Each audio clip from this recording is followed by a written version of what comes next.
સુરતી મોડવણિક સમસ્ત પંચ દ્વારા વર્તમાન કોરોનાની મહામારીના આ સમયગાળા દરમિયાન સમાજ દ્વારા લોકોને જરૂરી ચીજ વસ્તુઓ પૂરી પાડવા ઉપરાંત આ લોકડાઉનના સમયમાં લોકોને વ્યસ્તતાની સાથે શારીરિક અને માનસિક સ્વસ્થતા જાળવી રાખવા માટે વિવિધ સેક્ટરની ઉપયોગી જાણકારી અને માર્ગદર્શન આપવાનો સમાજ દ્વારા નમ્ર પ્રયાસ આપ શ્રીઓના સહકારથી કરવામાં આવેલ છે.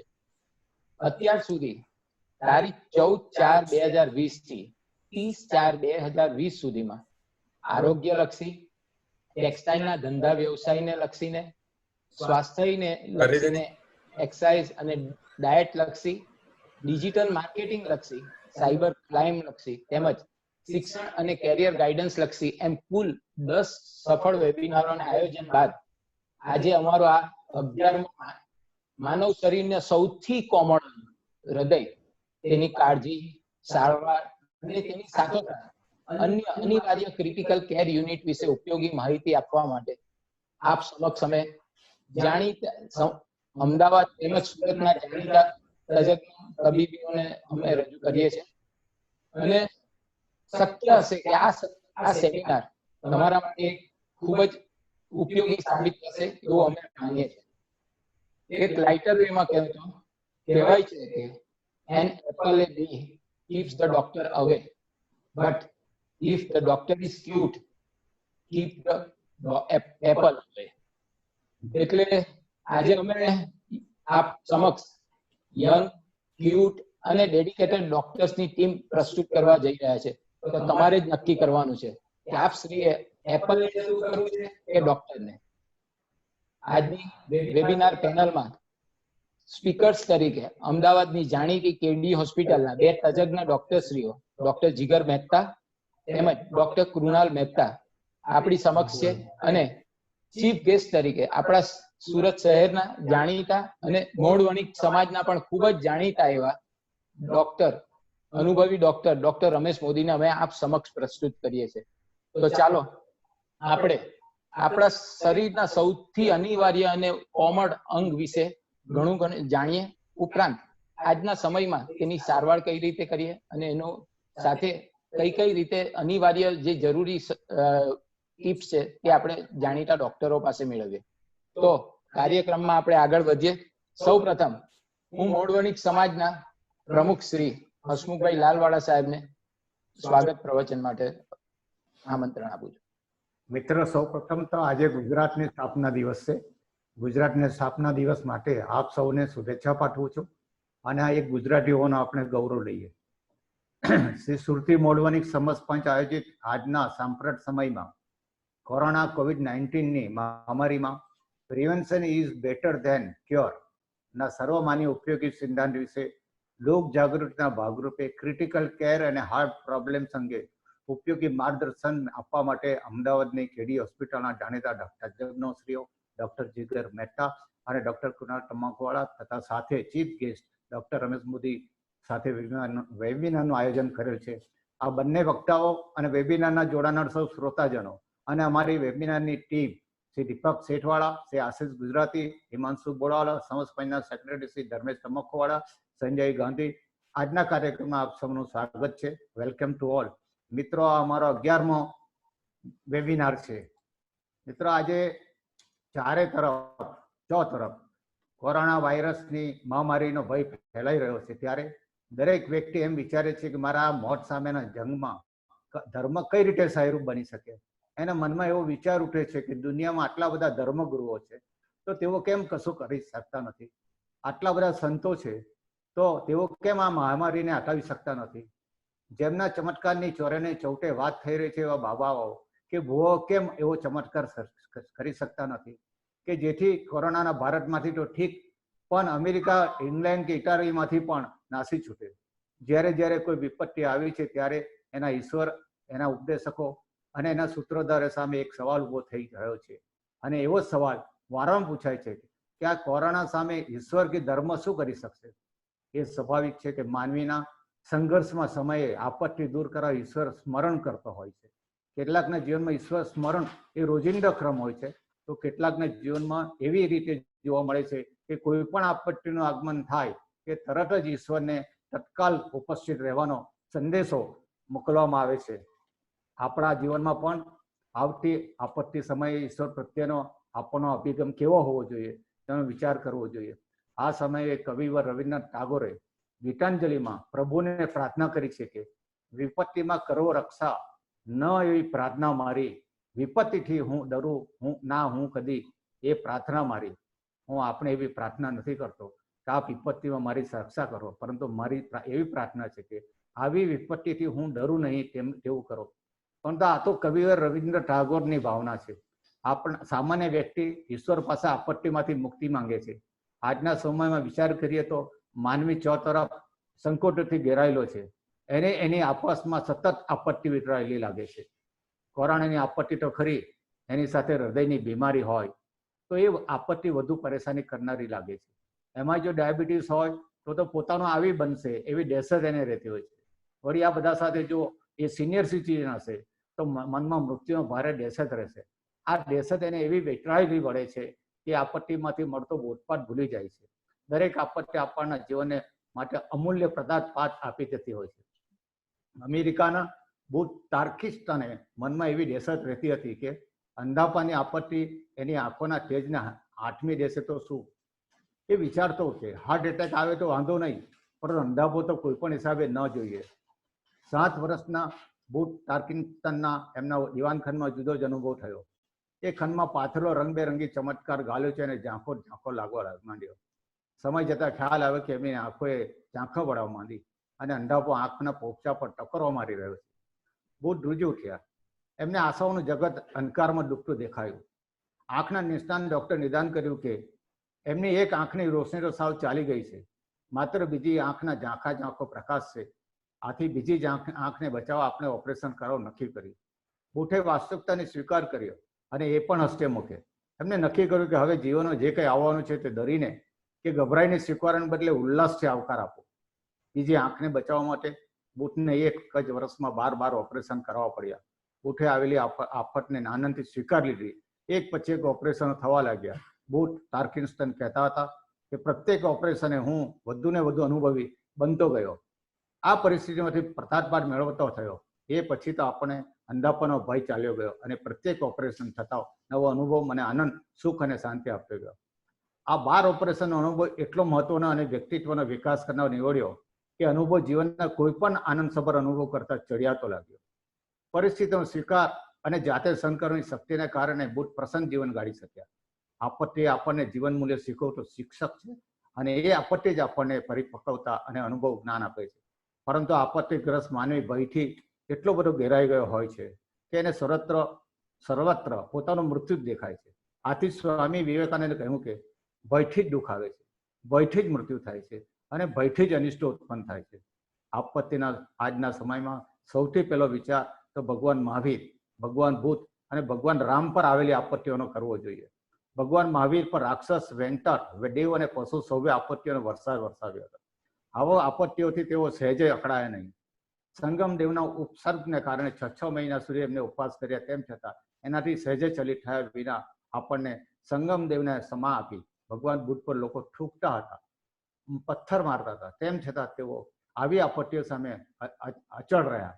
ભગવાન રામને બળવાન, બુદ્ધિવાન અને ઐશ્વર્યવાન રાવણ સાથે યુદ્ધ ખેલવાનું હતું. ઓછા સાધનો અને વાનરોની સહાયથી ભગવાન રામે આપત્તિઓનો સામનો કર્યો. આમ આપત્તિઓનો સમાન ભાવે રહીને શત્રુ કે મિત્ર પ્રત્યે એક સરખો વ્યવહાર કરનારા મહાવીર બુદ્ધ કે રામે આપત્તિમાં પ્રેમ અને અહિંસાનો માર્ગ બતાવ્યો. આપત્તિને સંપત્તિમાં પરિવર્તિત કરવાની જરૂર નથી, પણ એ આપત્તિ જ તમને સંપત્તિ આપી શકે છે. સાગરની ભીતરમાં આગ હોય છે, પરંતુ એ સદાય ગાતો રહે છે. આથી આજે આવી આપત્તિના સમયમાં ગભરાટ કે મૂંઝવણને બદલે શાંતિ અને ક્ષમતાનો માર્ગ અપનાવવો જોઈએ. મિત્રો, આ એક બહુ સરસ વાત છે. શાંતિનો માર્ગ અને સંયમનો માર્ગ અપનાવવો જોઈએ. આજના આ સેમિનારમાં આ તજજ્ઞને આપણે માર્ગદર્શન આપશે, આપણે એને સાંભળીએ અને એને લીધે આપણે આ સાંપ્રત સમયમાં આપણે કઈ રીતે જીવી શકીએ, કઈ રીતે રહી શકીએ ભય વગર, તે માર્ગદર્શન આપશે. Thank you very much. અસ્તુ. થેન્ક યુ લાલવાલા સાહેબ. તો ચાલો આપણે આપણા તજજ્ઞોને માણીએ. વિડિયો ચાલુ કરવો છે તરફ તમે? મારો વિડિયો ચાલુ છે. વિડિયો ચાલુ જ છે. ચાલુ કરીએ વિડિયો? હા હા હા. પેલો આપણે તમે કહ્યું નહીં નહીં નો નો નો નો નો. સૌપ્રથમ આપણે જોઈએ કે આપણી વચ્ચે અમદાવાદથી જોડાયેલા આપણા તજજ્ઞ એ કોણ છે. તો હું સૌપ્રથમ આપણા યુવાન 35 વર્ષના યુવાન અને અમદાવાદની ખૂબ જ જાણીતી કેડી હોસ્પિટલના કન્સલ્ટન્ટ કાર્ડિયોલોજિસ્ટ ડોક્ટર કૃણાલ તમાકુવાળાનો પરિચય આપ સમક્ષ રજૂ કરું. ખરેખર મને ખૂબ જ આનંદ અને ગર્વની લાગણી થાય છે અને આ લાગણી વધુ હોવાનું કારણ અન્ય પણ છે કે તેઓ મારા કઝિન બ્રધર અને આપણી જ મૂળ વણિક સમાજના સુરતના જાણીતા આર્કિટેક્ટ અને એન્જિનિયર શ્રી કૃષ્ણકાંત રતિલાલ તમાકુવાળાના સુપુત્ર છે. તેઓએ પોતાનું સ્કૂલિંગ સુરતની સેન્ટ ઝેવિયર્સમાં કર્યું છે. MBBS નો અભ્યાસ તેઓએ સ્મીમેર હોસ્પિટલ સુરતથી પૂરો કરેલ છે.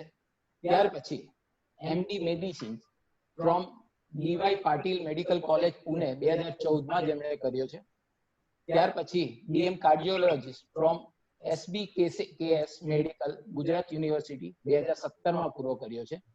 Fellowship of advance cardiology international at Asan medical center Seoul South કોરિયાથી ગત વર્ષે અર્થાત 4 જૂન 2019 ને દિવસે પૂરું કર્યું. આમ ફક્ત 35 વર્ષની ખૂબ જ નાની વયમાં ને આજે હું કહેતા ખરેખર આનંદ અને ગર્વની લાગણી અનુભવું છું કે તેઓએ 5000 થી વધુ કાર્ડિયાક પ્રોસિજરો કરેલ છે.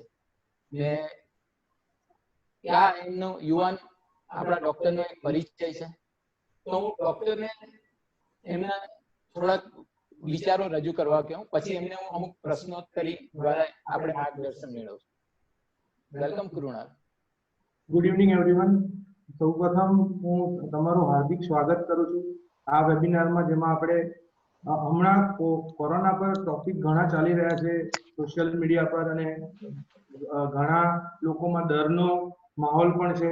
પણ ખાસ કરીને આપણે જોઈએ તો હાર્ટ એટેક પણ એક બીમારી છે જેમાં હાર્ટ એટેક આવતા ઘણા રોગો એવા પણ છે કે ડાયાબિટીસ, હાઇપરટેન્શન, કે જેને આપણા વર્લ્ડની અંદર, આખા વર્લ્ડમાં, ઇનફેક્ટ ઇન્ડિયામાં ડાયાબિટીસને કેપિટલ કહેવામાં આવે છે, કે જે માં ઘણા ડેથ થાય છે. ડાયાબિટીસને કારણે હાર્ટ ડિઝીઝને લઈને, હાર્ટ એટેકને લઈને કેટલા ડેથ થતા હોય છે. આપણે જોઈએ તો અરાઉન્ડ 7 થી 8 લાખ લોકો એ દર વર્ષે એક્સપાયર થાય છે હાર્ટ એટેકમાં. તો આજે આપણે હાર્ટ એટેક વિશે થોડું જાણીશું. Dharmeshbhai, thank you Krunal. સૌ પ્રથમ તો આપણે જાણીએ કે હલો ઓડિબલ? યસ. ઓકે. સૌ પ્રથમ આપણે જાણીએ કે હાર્ટ એટેક શબ્દ ઘણીવાર વાપરીએ, પણ હાર્ટ એટેક એટલે શું? તો કૃણાલભાઈ અમારા શ્રોતા મિત્રોને જણાવશો કે હાર્ટ એટેક એટલે શું? આપની સ્ક્રીન પર મેં એક સ્લાઇડ શેર કરી છે જેમાં હાર્ટ એક કોન શેપ સ્ટ્રક્ચર છે. થોડું હાર્ટ વિશે કહીશ. એમાં એ લેફ્ટ સાઈડમાં છાતીના ભાગમાં આવેલું હોય છે. શેર નથી થઈ. હેલો, શેર નથી થઈ. સ્લાઇડ શેર કરવાની છે. દીપક, ઓકે, હવે થાય છે? હા, જસ્ટ ઓકે. હાર્ટ એક કોન શેપ સ્ટ્રક્ચર છે જે લેફ્ટ સાઈડમાં છાતીના ભાગમાં આવેલું હોય છે, જેમાં 4 ચેમ્બર હોય છે.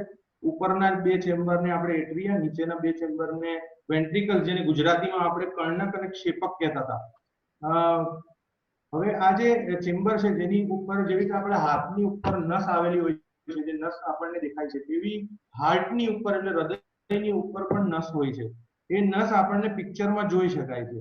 આ નસ જનરલી 3 થી 4% ટુ પર્સન્ટ વેરી થાય, જે હૃદયને લોહી પૂરું પાડતી હોય છે. જેમાં લેફ્ટ સાઈડની 2 નસને LAD એટલે લેફ્ટ એન્ટિરિયર ડિસેન્ડિંગ અને લેફ્ટ સર્કમ્ફ્લેક્સ આર્ટરી, અને રાઈટ સાઈડમાં રાઈટ કોરોનરી આર્ટરી નામની લોહીની વેસલ્સ હોય છે, જે હૃદયને લોહી પૂરું પાડે છે.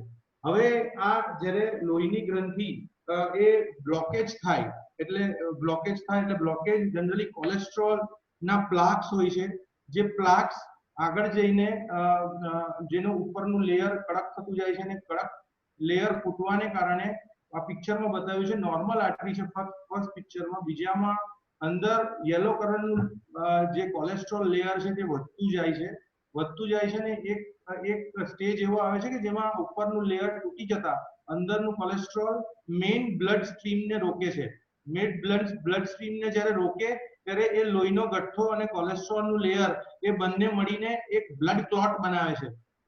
અને એ બ્લડ ક્લોટ જે મેઇન બ્લડ સ્ટ્રીમને રોકે છે અને નીચેના પિક્ચરમાં બતાવ્યું છે કે એ નળી બંધ થવાને કારણે એ બ્લડ ક્લોટ જે નળીને બંધ કરે છે જેને કારણે નીચેનો ભાગ કાળો પડી જાય છે, એટલે ત્યાંના એરિયામાં બ્લડ સપ્લાય બંધ થઈ જાય છે અને આ બ્લડ સપ્લાય બંધ થવાને કારણે મેજર હાર્ટ એટેક આવે છે.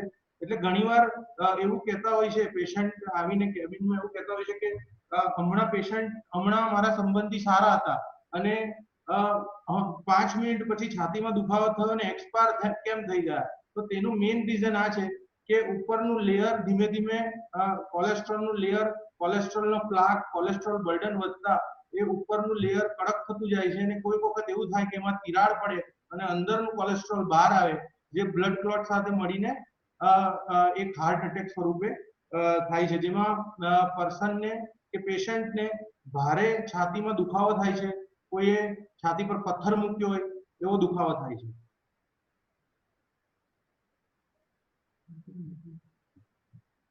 ધર્મેશભાઈ સંભળાતું નથી. આપણા વેબિનારમાં આગળ વધીએ. હાર્ટ એટેક આ કહેવાય છે, પણ એ થવાના કઈક મુખ્ય કારણો જેને લીધે હાર્ટ એટેક થઈ શકે છે, તો એવા હાર્ટ એટેક આપણને દરેક એજમાં, હવે પહેલા એવું હતું કે મોટી ઉંમરના માણસોને કે જેની વૃદ્ધાવસ્થા હોય તેને ખાસ કરીને હાર્ટ એટેક જોવા મળતા હતા, પણ હવેના એમાં નાના નાના યુવાનોને બી હાર્ટ એટેકથી જોખમ થાય છે. ખાસ કરીને જેમ એજ 50 વર્ષથી વધારે હોય અથવા કોઈને અનકન્ટ્રોલ્ડ હાઇપરટેન્શન હોય કે ઘણા વર્ષોથી બીપી છે, બીપીની ગોળી લે છે, પણ બીપીની ગોળીઓનું રેઝિસ્ટન્સ આવે અથવા આગળ જઈને બીપી ઘણું વધારે રહેતું હોય કે જેમાં 3 થી 4 ગોળીઓ લેવા છતાં બીપી કંટ્રોલ ન થતું હોય, તો આવા લોકોને હાર્ટ એટેક આવતો હોય છે. ડાયાબિટીસ, મેં કહ્યું તે રીતે કે ઇન્ડિયા કેપિટલ છે ડાયાબિટીસનું, જેમાં ડાયાબિટીસમાં લોકો જે બી પેશન્ટ હોય તેને સાયલન્ટ હાર્ટ એટેક આવતો હોય છે બીકોઝ તેમાં જે બી કોલેસ્ટ્રોલનું લેયર અને બ્લડ ક્લોટ્સ બને તે સાયલેન્ટલી બનતા હોય છે, જેમાં હૃદયની નસ પર અસર હોય ડાયાબિટીસની, એટલે કોમન માણસની જેમ એ સિમ્પટમ્સ ખબર પડતા નથી.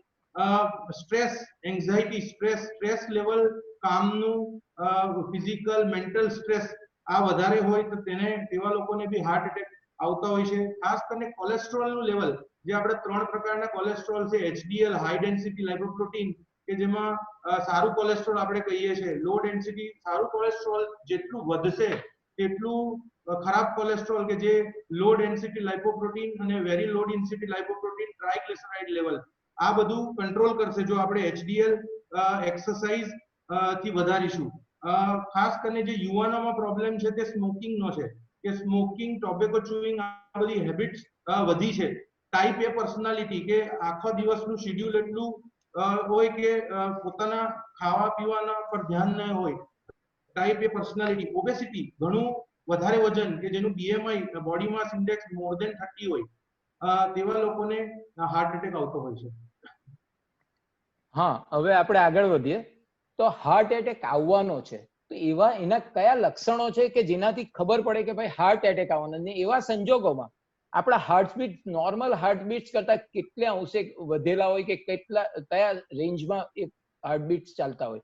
હવે મેં કહ્યું એ રીતે કે હાર્ટ એ સેન્ટરમાં છે, પણ ધેટ ડઝન્ટ મીન કે હાર્ટનું પેન એ સેન્ટરમાં જ થવું જોઈએ અથવા લેફ્ટ સાઈડ જ થવું જોઈએ.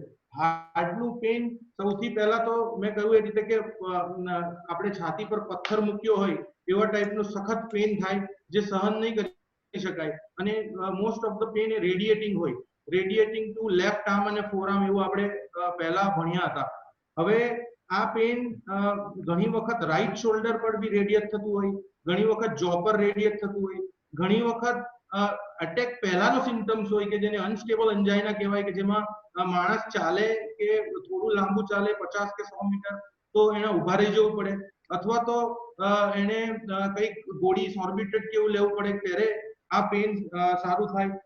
અમુક વખત લોકો પેશન્ટને એબ્ડોમિનલ પેન પણ હોય છે કે જેમાં ખાલી એબ્ડોમિનલ સિમ્પટમ્સ હોય પણ પેશન્ટ એસિડિટી કે એવી ગોળીઓ લઈને ઘરમાં રહેતા હોય છે કે જે હોસ્પિટલમાં જતા નથી, અને જ્યારે એ વધારે સિમ્પટમ્સ ડેવલપ થાય ત્યારે ઘણું મોડું થઈ ગયું હોય છે.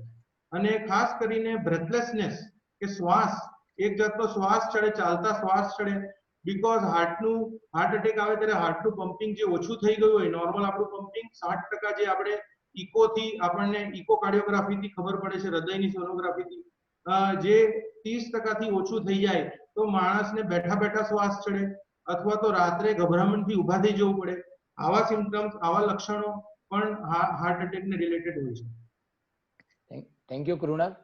સામાન્ય સંજોગોમાં માણસ ઘરમાં હોય અને એને કોઈક હાર્ટ એટેકના પ્રાથમિક લક્ષણો દેખાય, તો એ લક્ષણો દેખાય તો એને કયા કયા પ્રાથમિક ઉપાયો કરવા જોઈએ? એ હોસ્પિટલ પહોંચે ત્યાં સુધી એને કઈ કેર લેવી જોઈએ?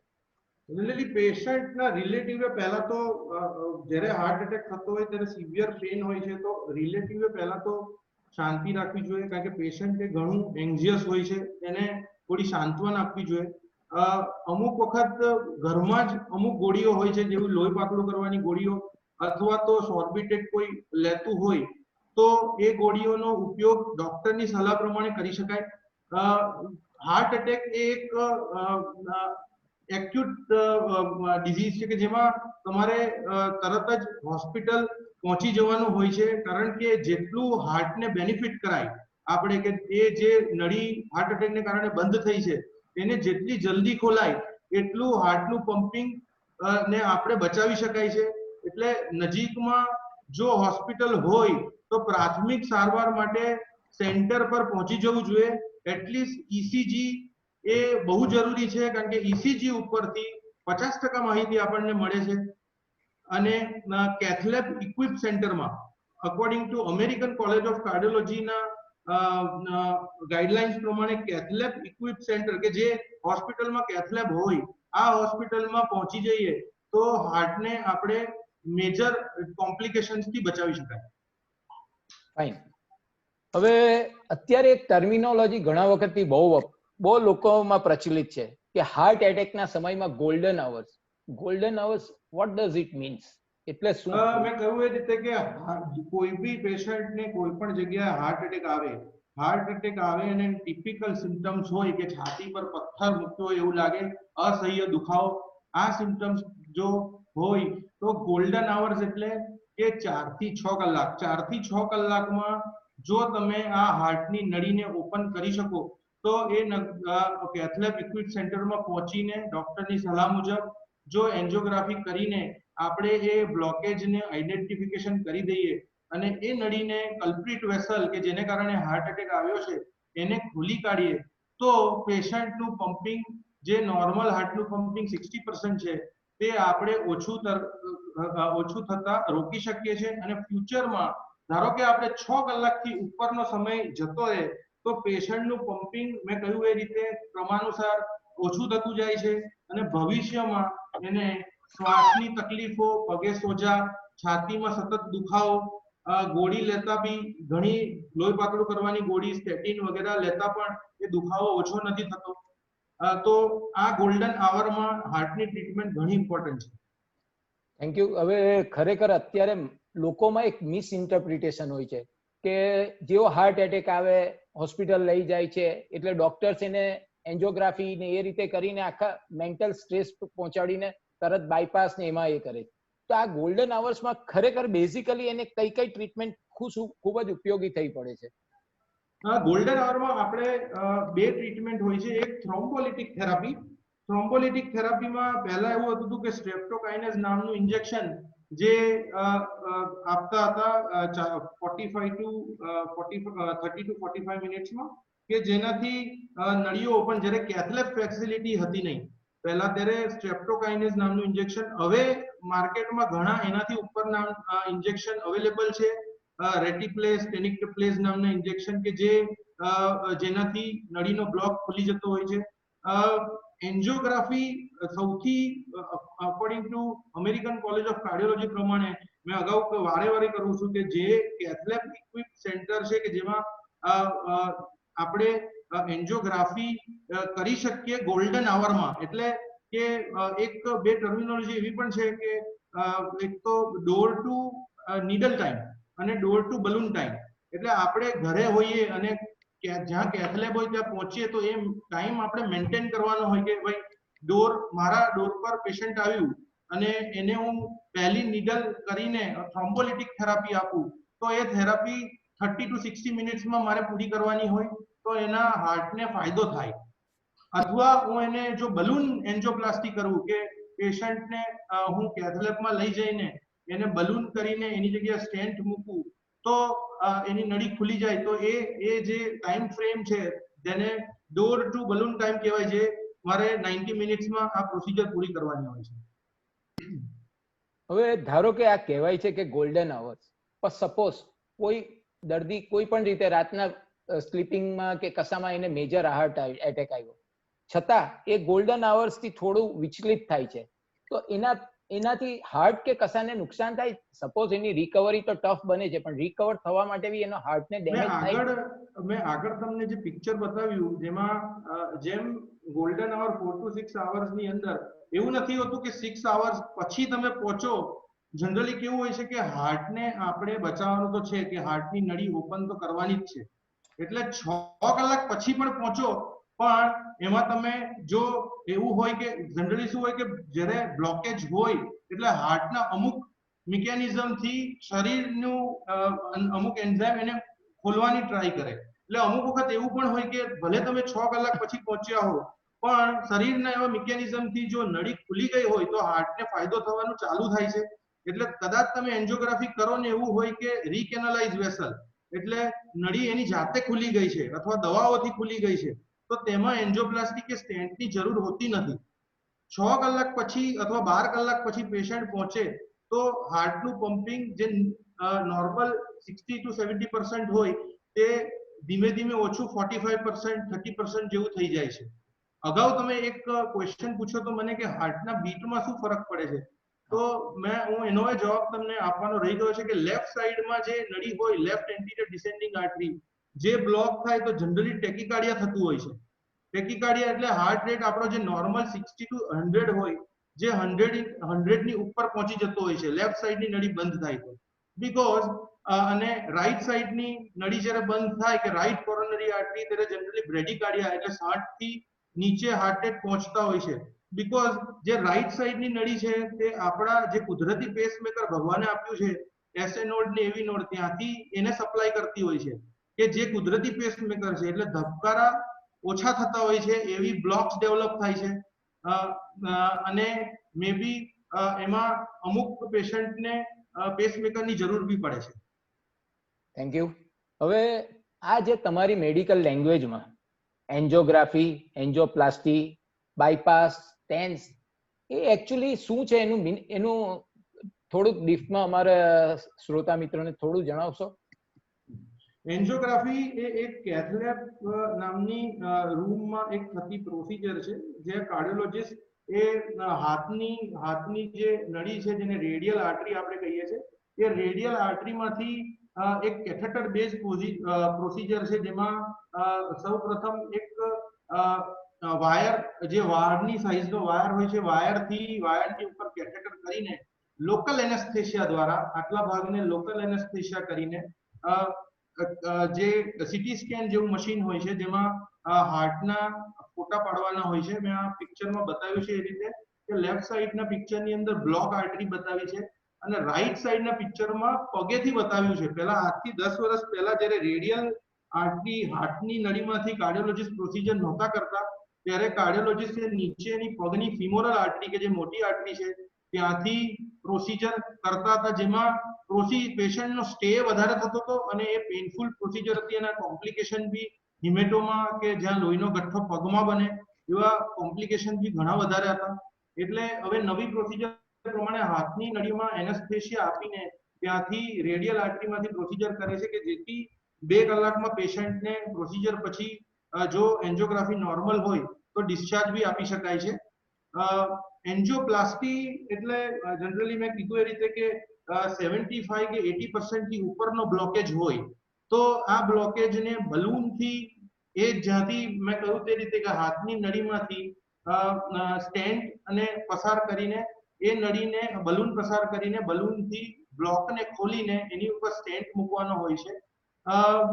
લોકોને એવી ગેરસમજ હોય છે કે એક બ્લોક હશે તો બાયપાસ સર્જરી વધારે સારી છે કે એક બ્લોક હશે તો એન્જિયોપ્લાસ્ટી વધારે સારી છે. એવું જનરલી હોતું નથી.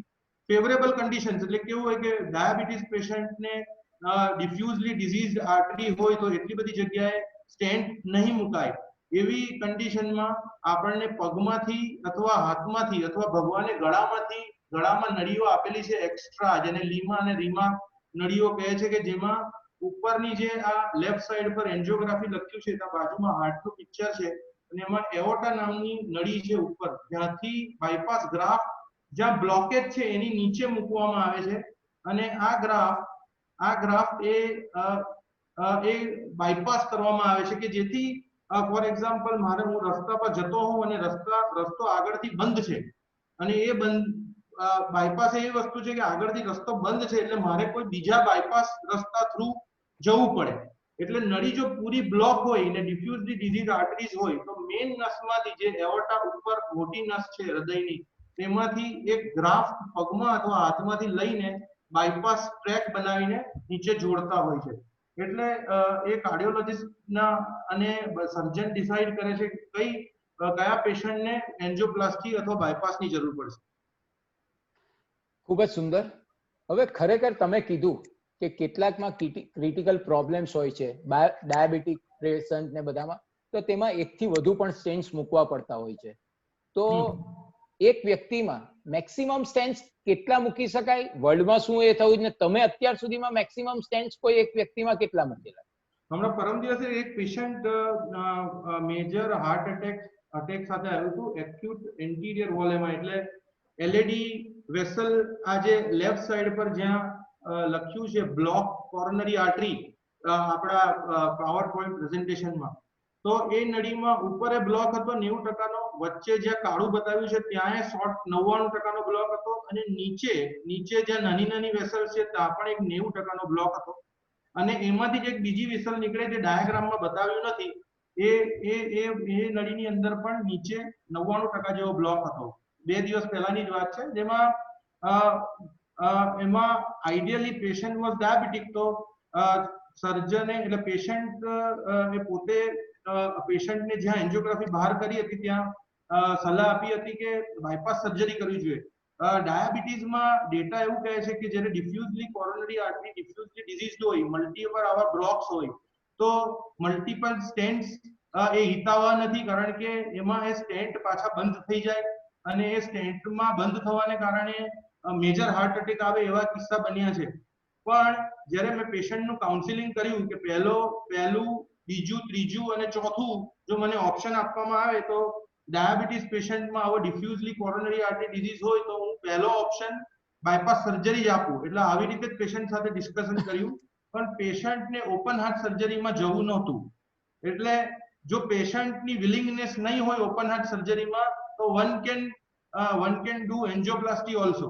એટલે મેં એ એલએડી વેસલની અંદર 3 સ્ટેન્ટ અને એલસીએક્સ વેસલની અંદર ચોથો સ્ટેન્ટ, એમ 4 સ્ટેન્ટથી એન્જિયોપ્લાસ્ટી કરી અને આજે પેશન્ટ ડિસ્ચાર્જ થયું સવારે. પેશન્ટ આમ ઘણું સારું છે, એને યુરિન આઉટપુટ, છાતીના ધબકારા જે વધી ગયા હતા, થોડું ચાલવા પર છાતીમાં દુખાવો થતો હતો, એ પણ ઘણું સારું છે. એટલે પેશન્ટની વિલિંગનેસ પર હોય છે. હાઈએસ્ટ આખા બોડીની અંદર એક જ માણસમાં 63 સ્ટેન્ટ્સ મુકાયા છે, વર્લ્ડની અંદર રેકોર્ડ છે, જેમાં પગની નસમાં, પેટની નસમાં, હૃદયની ઉપરની નસમાં, કેરોટેડ આર્ટરીઝ કે જે હાર્ટથી બ્રેનમાં સપ્લાય પૂરી પાડે, તે બધી નસમાં કુલ મળીને 63 સ્ટેન્ટ્સ મુકાયા છે. અને એ જ પેશન્ટનું સિમિલર પેશન્ટનું 3 વખત બાયપાસ સર્જરી થઈ છે. હવે ખરેખર આ જે સ્ટેન્ટ્સ મૂકીએ છે એ ખરેખર એની આયુષ્ય કેટલું? ને હાલમાં તો સરકારે એ સ્ટેન્ટ્સની કિંમત પણ ઘણી રિડ્યુસ કરી છે. સ્ટેન્ટની કિંમત પહેલા બહુ ઘણી વધારે હતી. એક સ્ટેન્ટ અરાઉન્ડ 1,20,000, 80,000 to લઈને 1,20,000, જેમાં બેર મેટલ સ્ટેન્ટ કે જ્યાં મેટલ ડાયરેક્ટ બ્લડના કોન્ટેક્ટમાં આવે, બેર મેટલ સ્ટેન્ટ્સ કહેતા હતા, એના પછી માર્કેટની અંદર ડ્રગ એલ્યુટિંગ સ્ટેન્ટ, જેમાં સિરોલિમસ, એવરોલિમસ એમ કરીને સ્ટેન્ટનું ઘણા પ્રકાર બી આવતા ગયા. એના પછી સ્ટેન્ટ, નવા બાયોડિગ્રેડેબલ સ્ટેન્ટ કે જે એક બાયોડિગ્રેડેબલ પોલિમર્સ કે જે 1 વર્ષ પછી એ સ્ટેન્ટ જાતે ઓગળી જાય કે જેમાં કોઈ મેટલ નહીં રહે, એવા ટાઈપના સ્ટેન્ટ્સ બી ઉપયોગમાં આવે. એક ક્વેશ્ચન તમે પૂછો કે સ્ટેન્ટનું આયુષ્ય કેટલું હોય, તો સ્ટેન્ટનું આયુષ્ય કોઈ પણ કંપની, જે મોટી મોટી કંપનીઓ છે તે કંપની કોઈ બી સ્ટેન્ટનું આયુષ્ય કહેતી નથી કે કોઈ ગેરંટી આપતી નથી, પણ સ્ટેન્ટનું આયુષ્ય સંપૂર્ણ રીતે પેશન્ટ પર હોય છે કે પેશન્ટનું ડાયાબિટીસ કેટલું કંટ્રોલ છે, HbA1c લેવલ <7 મેન્ટેન થાય છે કે નહીં, બ્લડ પ્રેશર કંટ્રોલ રહે છે કે નહીં, કોલેસ્ટ્રોલ કે જે સારું કોલેસ્ટ્રોલ છે તે વધારે છે, HDL જે ખરાબ કોલેસ્ટ્રોલ છે તે <100 છે કે નહીં. હવે તો એન્જિયોપ્લાસ્ટી પછી એ LDL <70 મેન્ટેન કરવાનું કહ્યું છે ગાઈડલાઇન્સ પ્રમાણે. એટલે સંપૂર્ણ એના પછી પેશન્ટ એન્જિયોપ્લાસ્ટી પછી કેટલી એક્સરસાઇઝ કરે છે, ડોક્ટરને મળે છે કે નહીં, કેટલી દવાઓ રેગ્યુલરલી લે છે, લોહી પાતળું કરવાની બધી ગોળીઓ બંધ નથી કરી દેતા. ઘણા પેશન્ટ એવા હોય છે કે મહિના પછી સારું લાગ્યું, એન્જિયોપ્લાસ્ટી થઈ ગઈ એટલે ગોળી બંધ થઈ જશે એટલે ઓછી થઈ જશે, એવું હોતું નથી. ગોળી લાઈફ ટાઈમ ચાલુ રાખવાની હોય છે અને આ ગોળી લેતા રહેવાનું હોય છે. આ આપણે સ્ટેન્ટ્સ તમે કીધું એ રીતે બગડી જાય છે કે કંઈક પણ એ ડેમેજ થાય છે, તો એ રિપેરેબલ છે ખરો ઇઝીલી? અથવા સ્ટેન્ટ આપણે એક હોય છે કિડનીનો સ્ટેન્ટ અને એક હોય છે હૃદયનો સ્ટેન્ટ. કિડનીનો સ્ટેન્ટ બગડી જાય અથવા કશું થાય તો એને રિમૂવ કરી શકાય, પણ હાર્ટનો સ્ટેન્ટને રિમૂવ નહીં કરી શકાય. એ લાઈફ ટાઈમ એ સ્ટેન્ટ અંદર જ રહે. અને જો મેં કહ્યું એ રીતે કે ડાયાબિટીસ અનકન્ટ્રોલ નહીં હોય, હાઇપરટેન્શન અનકન્ટ્રોલ હોય, ડાયાબિટીસ અનકન્ટ્રોલ હોય, શુગર લેવલ ફ્લક્ચ્યુએટિંગ હોય, તો આ સ્ટેન્ટની ઉપર બ્લોકેજ થઈ જતો હોય છે, લોહીના ગઠ્ઠા થઈ જતા હોય છે અને લોહીના ગઠ્ઠા થઈને અથવા નવું બીમારી બીજી નળીમાં બી ઉદ્ભવતી હોય છે. સ્ટેન્ટની ઉપર જો લોહીનો ગઠ્ઠો કેવી રીતે સ્ટેન્ટ બંધ થઈ જાય તો સ્ટેન્ટની ઉપર સ્ટેન્ટ મૂકી શકાય. ધારો કે સ્ટેન્ટ જે નાખ્યો હોય ને એની ઉપર એની ઉપર લોહીનો ગઠ્ઠો થઈને જો હું બીજો સ્ટેન્ટ નાખું અથવા તો બીજી નળીમાં ડાયાબિટીસને કારણે ડિફ્યુઝલી ડિઝીઝ વેસલ્સ હોય તો બાયપાસ સર્જરીની પણ જરૂર પડી શકે.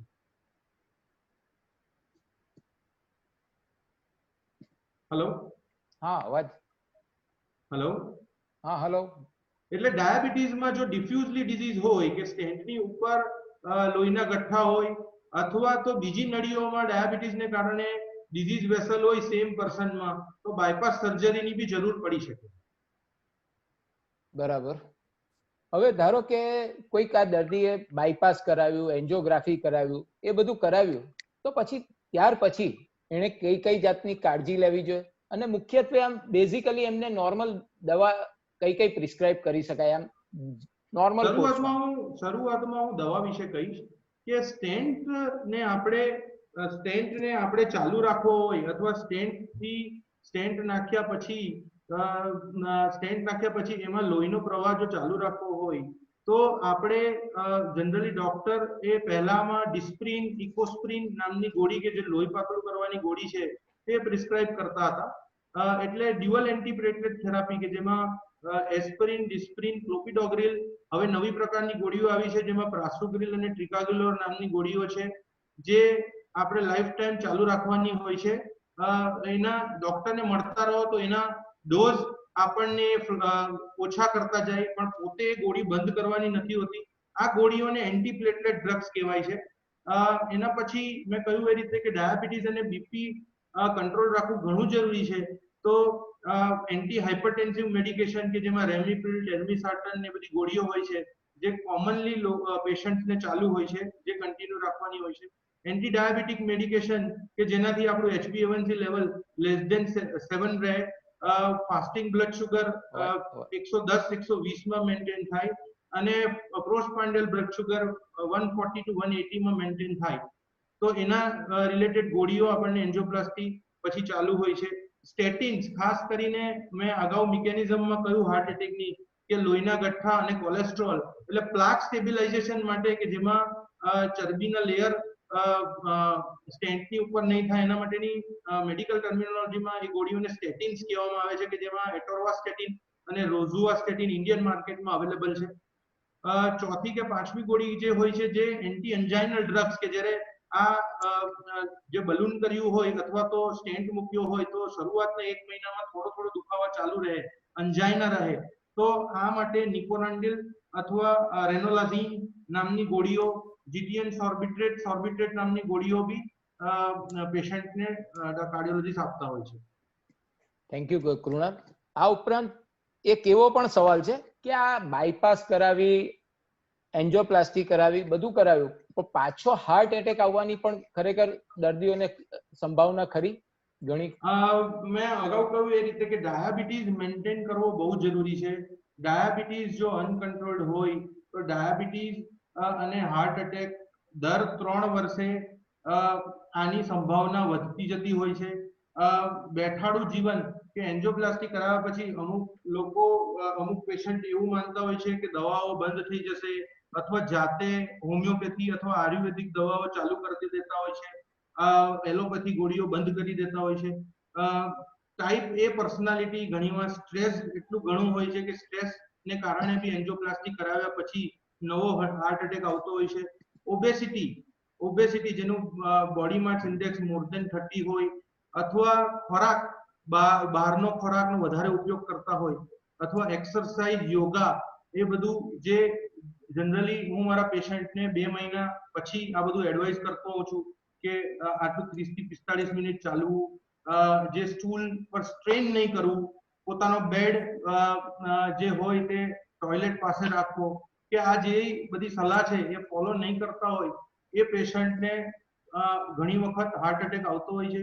ખાસ કરીને યુવાનોમાં મેં જોયું છે કે યંગ માણસને હાર્ટ એટેકમાં મેં અત્યારે લગભગ 1 વર્ષમાં 20 વર્ષના છોકરાને, 23 વર્ષના છોકરાને અને 29 વર્ષના છોકરાની એન્જિયોપ્લાસ્ટી કરી છે. Can you imagine 20 years old 20 વર્ષના છોકરાની એન્જિયોગ્રાફી કરી છે. એમાં થ્રોમ્બોટિક લીઝન હતું, એટલે એમાં લોહીનો ગઠ્ઠો હતો, એટલે મેં બ્લડ થિનર મેડિકેશન્સથી એનો ફ્લો પાછો લાવી દીધો, એમાં સ્ટેન્ટ મૂક્યો નથી. પણ એની જ્યારે હિસ્ટ્રી પૂછી ત્યારે he was smoking cigarettes since 2 years, એટલે સિગરેટ અને બીડીનું વ્યસન કે જે લોકો એન્જિયોપ્લાસ્ટી કર્યા પછી બી ચાલુ રાખતા હોય છે, તમાકુનું વ્યસન એ ચાલુ રાખતા હોય છે, જેને આ બ્લોકેજ પાછો સ્ટેન્ટમાં અથવા નવી વેસલમાં આવતો હોય છે. બરાબર. આપણે આ બધી વાતો તો થઈ હાર્ટ એટેક આવે ત્યારની અને ત્યાર પછીના ઉપચાર અને એની, પરંતુ હાર્ટ એટેક ન આવે એના માટે આપણે પ્રાથમિક કાળજીઓ કેવી લેવી જોઈએ? એના માટે શું ડાયટ હેબિટ્સ અને એક્સરસાઇઝ જીવનમાં હાર્ટ એટેક પહેલા અને પછી કેટલી ઉપયોગી નીવડે એના વિશે અમારા શ્રોતાઓને જણાવશો ડોક્ટર? આપણે વેસ્ટર્ન જે ડેવલપ્ડ કન્ટ્રીઝ છે જેવું યુએસએ ને બધે, તો એવી કન્ટ્રીઝની અંદર 40 યર્સથી ઉપરની વ્યક્તિઓ હોય જેને હાર્ટ માટેનું અથવા જે રૂટીન ચેકઅપ હોય, જે ઇન્ડિયામાં હજી લોકોને એટલું સમજમાં આવ્યું નથી, પણ ત્યાં રૂટીન ચેકઅપ કે ઇસીજી, ઇકોકાર્ડિયોગ્રાફી અને ટ્રેડમિલ ટેસ્ટ અથવા કોલેસ્ટ્રોલનું લેવલ એ લોકો દર વર્ષે એમનું રેકોર્ડમાં રાખતા હોય છે. શુગર માં fasting blood sugar, post prandial blood sugar, HbA1c level, અને ખાસ કરીને દરરોજની exercise 30 to 45 minutes of exercise એ ખૂબ જ જરૂરી છે. એ આ થયું હાર્ટ એટેક પહેલા, પણ હાર્ટ એટેક પછી ઘણી વખત હું મારા પેશન્ટને સલાહ આપતો હોઉં છું કે ડોક્ટરને રેગ્યુલર મળતા રહેવું, દર મહિને બતાવતા રહેવું, ખોરાકનું ધ્યાન રાખવું, low sugar diet, high protein diet, આ બધુંનો ઘણો ઉપયોગ કરવો, અને દવાઓ ખાસ કરીને બીપી અને ડાયાબિટીસની ચાલુ રાખવી. Thank you Krunal. Doctor Krunal, ખરેખર તમે હાર્ટ એટેક વિશે જરૂરી એવી ઉપયોગી ઘણી માહિતીઓ આપી છે. અત્યારે આપણા ડોક્ટર પણ આ પ્રોગ્રામમાં આપણા અડધો કલાક પહેલા જ ઓટી માંથી બહાર આવીને આપણી સાથે જોડાયા છે. ખરેખર આ એકદમ સિમ્પલ લેંગ્વેજમાં સારું એવું અમને માર્ગદર્શન પૂરું પાડવા બદલ તેઓનો ખૂબ જ આભાર. અને જો હાર્ટને લગતા અન્ય કોઈ પ્રશ્નો હોય તો દરેક શ્રોતા મિત્રોને Q&A બોક્સમાં લખવા માટે વિનંતી છે. કારણ કે ક્વેશ્ચન આન્સર સેશનમાં બીજા અન્ય ડોક્ટરની સાથે ડોક્ટર કૃણાલ પણ એના જવાબ આપશે. તો કાર્યક્રમમાં આપણે આગળ વધીએ. હવે આપણા બીજા માનવંતા ડોક્ટર જીગર મહેતા કે તેઓનો ઇન્ટ્રોડક્શન મોઢવણિક સમાજના સેક્રેટરી શ્રી સંજયભાઈ ગાંધી આપશે. Good evening friends. હું ડોક્ટર જીગર મહેતાનો ટૂંકમાં પરિચય આપીશ. ટાઈમ ઘણો થયો છે, આપણે ડોક્ટરને સાંભળવા છે એટલે હું વધારે ટાઈમ નહીં લઈશ. Doctor Jigar Mehta is a critical care medicine in Ahmedabad and has an experience of 20 years in this field and one of the pioneer in field of critical care medicine in Gujarat. He is a teacher for Indian diploma in critical care since 2013. એટલે જે અત્યારે 2013 થી એ છોકરાઓને પણ ભણાવે છે, જે critical કેરનું લેવા આવે છે તેમને ભણાવે પણ છે. One of the 3 faculty from Society of Critical Care Medicine USA in India for FCCA. FCC એટલે fundamental critical care support. Critical care સપની જે ટ્રીટમેન્ટ હોય એના સપોર્ટિંગ જે શું હોય એના બેઝિક જ્ઞાન જે હોય છે ને એ પણ એ આપે છે. અને યુએસ ની સાથે જે 3 ઇન્ડિયન એ છે તેમાં એમની નિમણૂક થઈ છે. Doctor Jigar Mehta at present practising at KD hospital Ahmedabad.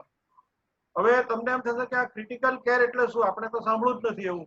તો ક્રિટિકલ કેર એટલે જ્યારે પેશન્ટ એકદમ ઇમરજન્સીમાં દાખલ થાય, તમને એટેક આવ્યો હોય, ઘરે બેઠા હો અને એટેક આવે અને તમે હોસ્પિટલમાં એડમિટ થાવ તો પહેલા તમને ઇમરજન્સી વોર્ડમાં દાખલ કરે છે. ત્યાં આગળ તમારી ટ્રીટમેન્ટ ચાલુ કરે છે, બ્લડ પ્રેશર જોઈ, ઓક્સિજન લેવલ લે, એને થોડું સ્ટેબલ કરે. ત્યાર પછી ક્રિટિકલ કેરની એ શરૂ થાય છે, રોલ શરૂ થાય છે. એ જે તમને ટ્રીટમેન્ટ આપી છે એ મેન્ટેન થાય છે કે નહીં, એમાં વધઘટ થાય છે કે એ સ્ટેબલ છે, અને સ્ટેબલ હોય તો એને ન્યુટ્રલ કરવાના પ્રયત્ન એ લોકો કરે છે. આવું જ બીજું ઘણા મોટા મોટા ઓપરેશનો થતા હોય. દાખલા તરીકે આપણે કુનાલભાઈને બાયપાસની વાત કરીએ, એમણે બાયપાસનું ઓપરેશન થાય કે લીવર ટ્રાન્સપ્લાન્ટનું ઓપરેશન થાય, એ તો બધું ડોક્ટર કરીને ચાલ્યા જાય છે, આઈસીયુમાં તમને એડમિટ કરી દે છે. પણ ત્યાર પછી પેશન્ટની જે સ્ટેબિલિટી હોય છે ને એનો બધો મદાર આ ક્રિટિકલ કેર યુનિટ જે હોય છે તેની પર હોય છે. કારણ કે પ્રેશર કે ઓક્સિજન લેવલ જરા પણ વધઘટ થાય, એ લોકો મિનિટે મિનિટનું મોનિટર કરતા હોય છે. અને એમાં જો જરા પણ વધઘટ થાય કે લાંબા વધઘટ થતી હોય તો એ આફ્ટર ઓલ પેશન્ટના બીજા ઓર્ગન પર અસર કરે છે. એટલે એ કેસ બગડે નહીં એને માટે એ લોકો આ સતત ઓબ્ઝર્વ કરતા હોય છે. અને આ ક્રિટિકલ કેર યુનિટનો જે રોલ હોય છે આ રીતે આપણા જીગરભાઈ આ કામ નિભાવે છે. અને મેં કીધું તેમ એ લોકો એમણે 2013 થી તો વિદ્યાર્થીઓને ભણાવે પણ છે, એટલે આપણે એમનું નોલેજ જાણી શકીએ છીએ. અને હું એમને વિનંતી કરું છું કે તમે તમારું નોલેજ અને તમારા એક્સપિરિયન્સ શેર કરો. જીગરભાઈ. Good evening. થેન્ક યુ સંજયભાઈ. તમે ઘણું સરસ રીતે ક્રિટિકલ કેરને ગુજરાતીમાં સમજાવ્યું. સૌથી પહેલા તો હું ધર્મેશભાઈ અને સુરતી મોડ સમાજ સુરતને બી હું થેન્ક્સ કહીશ કે મને આ ઓપોર્ચ્યુનિટી આપીને તમારી સમક્ષ ક્રિટિકલ કેર જેવો જટિલ વિષય બોલવાનું ડિસ્કશન થયું હતું. હવે કારણ કે ક્રિટિકલ કેર એટલા માટે જટિલ છે કે કારણ કે અમારે મેડિકલ ફિલ્ડમાં બી it is a new branch, baby branch કહેવાય છે. કારણ કે 2013 થી MCI એટલે મેડિકલ કાઉન્સિલ ઓફ ઇન્ડિયાએ એને સુપર સ્પેશિયાલિટી તરીકે રેકોગ્નાઇઝ કરી છે. That is just recently of 2013.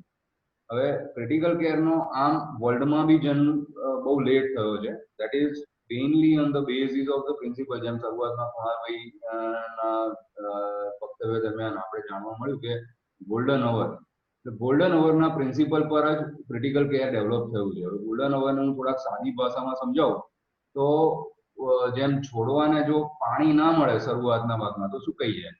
હવે એને આપણને બધાને ખ્યાલ છે કે લાકડું થઈ જાય પછી જો હું પાણી આપું તો એમાં ફરીવાર છોડ પેલા પાંદડા ઉગવાના નથી કે ફૂલ ઉગવાના નથી. પણ જો બિફોર એ ડેડ થઈ જાય એટલે એ પૂરેપૂરું ડેડ થઈ જાય એની પહેલા જો આપણે એને પાણીનો સપ્લાય કરી શકીએ તો એમાં ફરીવાર સજીવન થવાની શક્યતા રહે છે. સેમ રીતે કે જો રબર હું મારી આંગળી પર લગાડી દઉં તો આપણને ખ્યાલ છે કે શરૂઆતમાં એ વ્હાઈટ થશે અને પછી ધીરે ધીરે બ્લેક થવાનું શરૂ થશે. હવે હું જો રબર આખું બ્લેક થઈ જાય પછી ખોલું તો મારે આંગળી ફરીવાર નવી નોર્મલ થવાની નથી. પણ હું એને જો વ્હાઈટ સફેદ થયેલા હોય એવા ફેઝમાં જો એને ખોલું તો કદાચ એ પાછી પહેલા જેવી નોર્મલ થઈ જઈ શકે. દેટ ઇઝ ધ ગોલ્ડન અવર. એટલે આ ગોલ્ડન અવર એટલે કાળા થવાની પહેલાનો જે સમય છે એ ગોલ્ડન અવર. અને એ જ પ્રિન્સિપલ આખા જો એ હાર્ટ ઉપર લાગુ પડતો હોય તો એ આખા બોડી પર પણ લાગુ પડે છે. એટલે આપણા બધા જ અંગો આ જ પ્રિન્સિપલ પર કામ કરે છે. દરેકના ગોલ્ડન અવર્સ જુદા જુદા હોય. બ્રેઇન માટે થોડો ગોલ્ડન અવર્સ ઓછો છે. એટલે જો કોઈનું હાર્ટ બંધ થયું હોય અને એને જો હું હાર્ટ સ્ટાર્ટ કરું તો એમાં 10 મિનિટથી બી વધારે સમય જાય તો બ્રેઇન પર અસર થઈ જાય.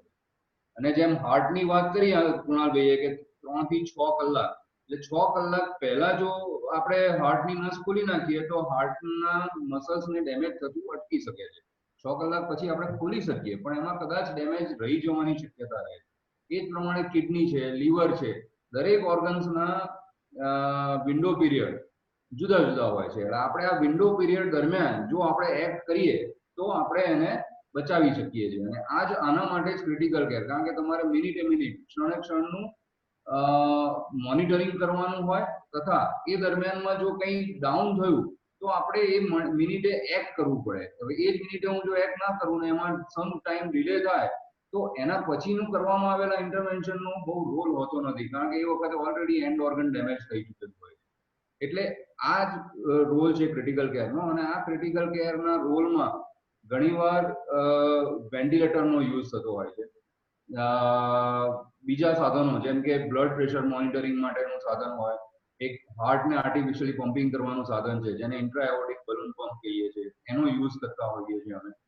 તથા કન્ટિન્યુઅસ એનું મોનિટરિંગ કરવા માટે અમારી પાસે ટીમ હોય છે, કારણ કે કોઈ એક માણસ કન્ટિન્યુઅસલી ના હોય પણ નર્સિંગ સ્ટાફ બી એમાં ઇન્વોલ્વ હોય તથા મેડિકલ ઓફિસર જે આઈસીયુમાં ખડે પગે દર વખત કન્ટિન્યુઅસ પેશન્ટની પાસે હાજર હોય, એ લોકો આ ઇન્ફોર્મેશન ગેધર કરે છે ને એના પ્રમાણે એક્શન લેવામાં આવે છે કે જેથી કોઈ બી સમયમાં ડિલે ના થાય અને આપણે પેશન્ટના બીજા ઓર્ગન્સ, મલ્ટી ઓર્ગન ફેલ્યોર થતો અટકાવી શકીએ.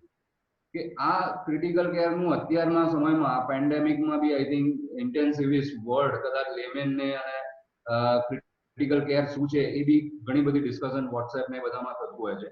અને એમાં જ આ વેન્ટિલેટરનો ઉપયોગ આવે. પણ આ પહેલા ઘણા બધા અમને એવા ક્વેશ્ચનો કરવામાં આવતા હતા કે ભાઈ વેન્ટિલેટર પર જાય એટલે પેશન્ટ બચે ખરું, કે વેન્ટિલેટર પરથી પેશન્ટને બચાવી શકાય ખરું. અને લેમેન હોય હું જો કોઈને સમજાવવા બેસું કે હું વેન્ટિલેટર પર મૂકવું પડશે તો કે તો હવે વાર્તા પૂરી થઈ ગઈ ને, કે શું કરવા વેન્ટિલેટર પર મૂકવો છો, વેન્ટિલેટર પર મૂકશો એટલે તો પેશન્ટ મરી જ જવાનું છે. હવે આ ઘણી બધી માન્યતાઓને કારણે અમારે સ્ટ્રગલ બી ઘણી કરવી પડતી હોય છે. જેમ વાત કરી કે ગોલ્ડન અવર્સ એટલે આપણે દરેક ઓર્ગન્સને ઓક્સિજન અને બ્લડ પહોંચવું જરૂરી છે. તો આ જે વેન્ટિલેટર છે એ ઓક્સિજન પૂરતું એટલે પહોંચાડવાનું કાર્ય કરે છે. એ રોગને રિવર્સ નથી કરતો.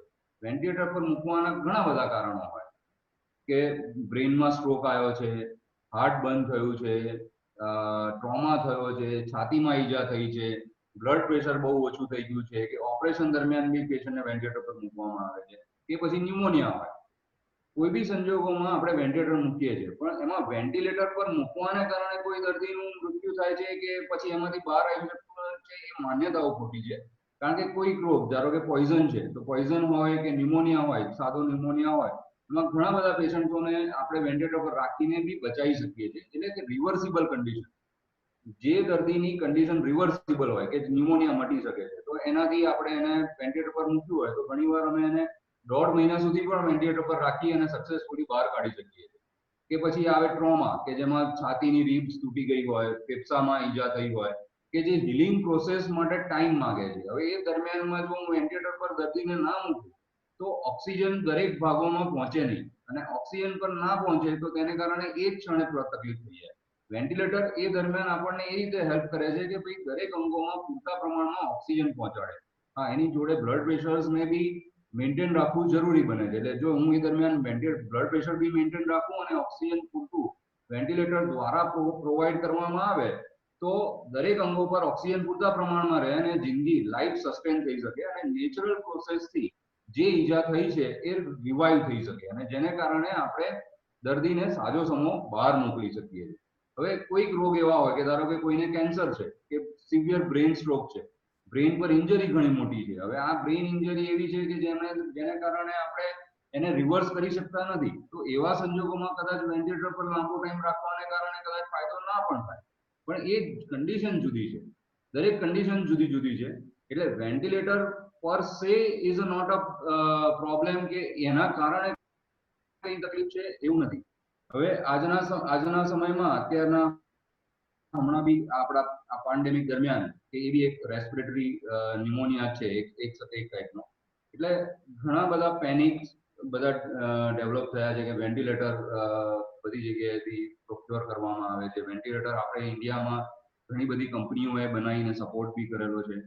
હવે એટલા માટે આ વેન્ટિલેટરનો ટોપિક આપણે ડિસ્કસ કરી રહ્યા છે. પણ before going into that discussion હું થોડુંક આ પેન્ડેમિક માટે બી ચર્ચા કરીશ કે કેટલું રિલેવન્સ છે. હવે કદાચ મોદી સાહેબે મારાથી ઘણા વધારે બીજા ડિસીઝ બી આવા ઘણા જોયા હશે. મેલેરિયા છે, ડેન્ગ્યુ છે, સ્વાઇન ફ્લૂ. તો અમે લોકોએ જે અત્યારે જોયું છે તો એ વખતે ક્યારેય આટલું સોશિયલ મીડિયા એક્ટિવ હતું નહીં કે આટલા મોટા ડેટાને ક્યારેય મીડિયામાં જાહેર કરવામાં આવતા નતા. મેલેરિયાના હું હમણાં જસ્ટ આ લેક્ચર માટે તૈયાર કરવા બેઠો તો ટ્યુબરક્યુલોસિસ, ટીબીના જો તમે ડેટા હું રોજ જો જાહેર કરું ને કે આજને આટલા ટીબીના કેસ આવ્યા કે આટલા ટીબીના કેસ આવ્યા, તો કદાચ લોકો આ પેન્ડેમિક ને ભૂલીને ટીબીને જ વિચારતા થઈ જાય. એવી કંઈક સિચ્યુએશન છે. કારણ કે તમે જો ડેટા જુઓ અત્યારના, તો અત્યારના 2018ના આપણા ઇન્ડિયાના ટ્યુબરક્યુલોસિસના ડેટા છે કે જેમાં જેને દવા કામ નથી કરતી એવા ટીબીના ઇન્સિડન્સ 150 પર મિલિયન, એટલે 150 કેસીસ એવા છે કે જે 1 મિલિયનમાં પ્રેઝન્સ છે. તથા જેને HIV અને ટીબી બંને છે એવા બીજા 70 કેસીસ છે. તથા સાદો ટીબી કે જેને દવા બી અસર કરે છે અને એનો ઇન્સિડન્સ થાય છે એવા તો આનાથી ઘણા વધારે છે કે જેનું ડોક્યુમેન્ટેશન જ નથી કરેલું. આ ઉપરાંત ડેથ, ટીબીને કારણે થતા ડેથ જો ગણવા જઈએ તો 320 પર મિલિયન છે. હવે આની સામે તમે કોરોનાના ડેથ ગણો કે ઇન્સિડન્સ ગણવા જાઓ તો અત્યારના કોરોનાના ઇન્સિડન્સ આપણે ઇન્ડિયામાં જોવા જઈએ તો એ તો ઘણા ઓછા છે, 0.7 ઇન્સિડન્સ છે. અને એનો ડેથ તો એનાથી બી ઘણો ઓછો છે. એટલે આ તો એવી વાત થઈ કે હું જો રોજ ટીબીના ડેટા આપવા માંડું તો કદાચ ટીબીને કારણે બી આપણું લોકડાઉન ચાલુ રહે કે લોકો એના માટે એનાથી બી ઘણા ડરે. બીજી વસ્તુ કે ટીબીનો જે જંતુ છે એ આપણા આ જમીનના કણોમાં કે આ ગમે ત્યાં આગળ ઘણા વર્ષો સુધી, એટલે મહિનાઓ સુધી જીવિત રહી શકે છે. દરેક માણસના શરીરમાં પણ એ વર્ષો સુધી રહી શકે છે. કોઈક મને ટીબી થયો અત્યારના, એટલે ટીબીનો જંતુ મારા શરીરમાં આવ્યો પણ એ અત્યારના એક્ટિવ નહીં થાય, પણ હું જ્યારે નબળો પડીશ, મારી ઇમ્યુનિટી ડાઉન થશે ત્યારે એક્ટિવેટ થશે. એટલે કદાચ 2 વર્ષ પછી બી એક્ટિવેટ થઈ શકે. તો એવું જો તમે જ્ઞાન લેવાનું ચાલુ કરો કે જે કોરોનામાં અત્યારના 2 મહિનામાં દરેક માણસો અત્યારના કદાચ એપિડેમિયોલોજીસ્ટ બની ગયા છે કે માઇક્રોબાયોલોજીસ્ટ બની ગયા છે કે વાયરોલોજીસ્ટ બની ગયા છે, અને જેના કારણે કદાચ ફોબિયા વધારે છે. હું આ તો સિમ્પલ એક્ઝામ્પલ આપું કે ટ્રોમાના ઇન્સિડન્ટ બી વધારે છે. આઈ થિંક બધાને બી ખ્યાલ હશે. એટલે જો હું સ્કૂટર કાઢતો હોઉં એ વખતે મારી પાસે કન્સેન્ટ લેવામાં આવે કે તમારી દર 1000 ટ્રીપે એક માણસનું મૃત્યુ થાય છે, તો તમારે જો ડ્રાઈવ કરવું છે, જો હોય તો જ તમે નીકળો. એવી કંઈક વાત હોય ને તો બધાને સ્કૂટર કાઢતા બીક લાગે.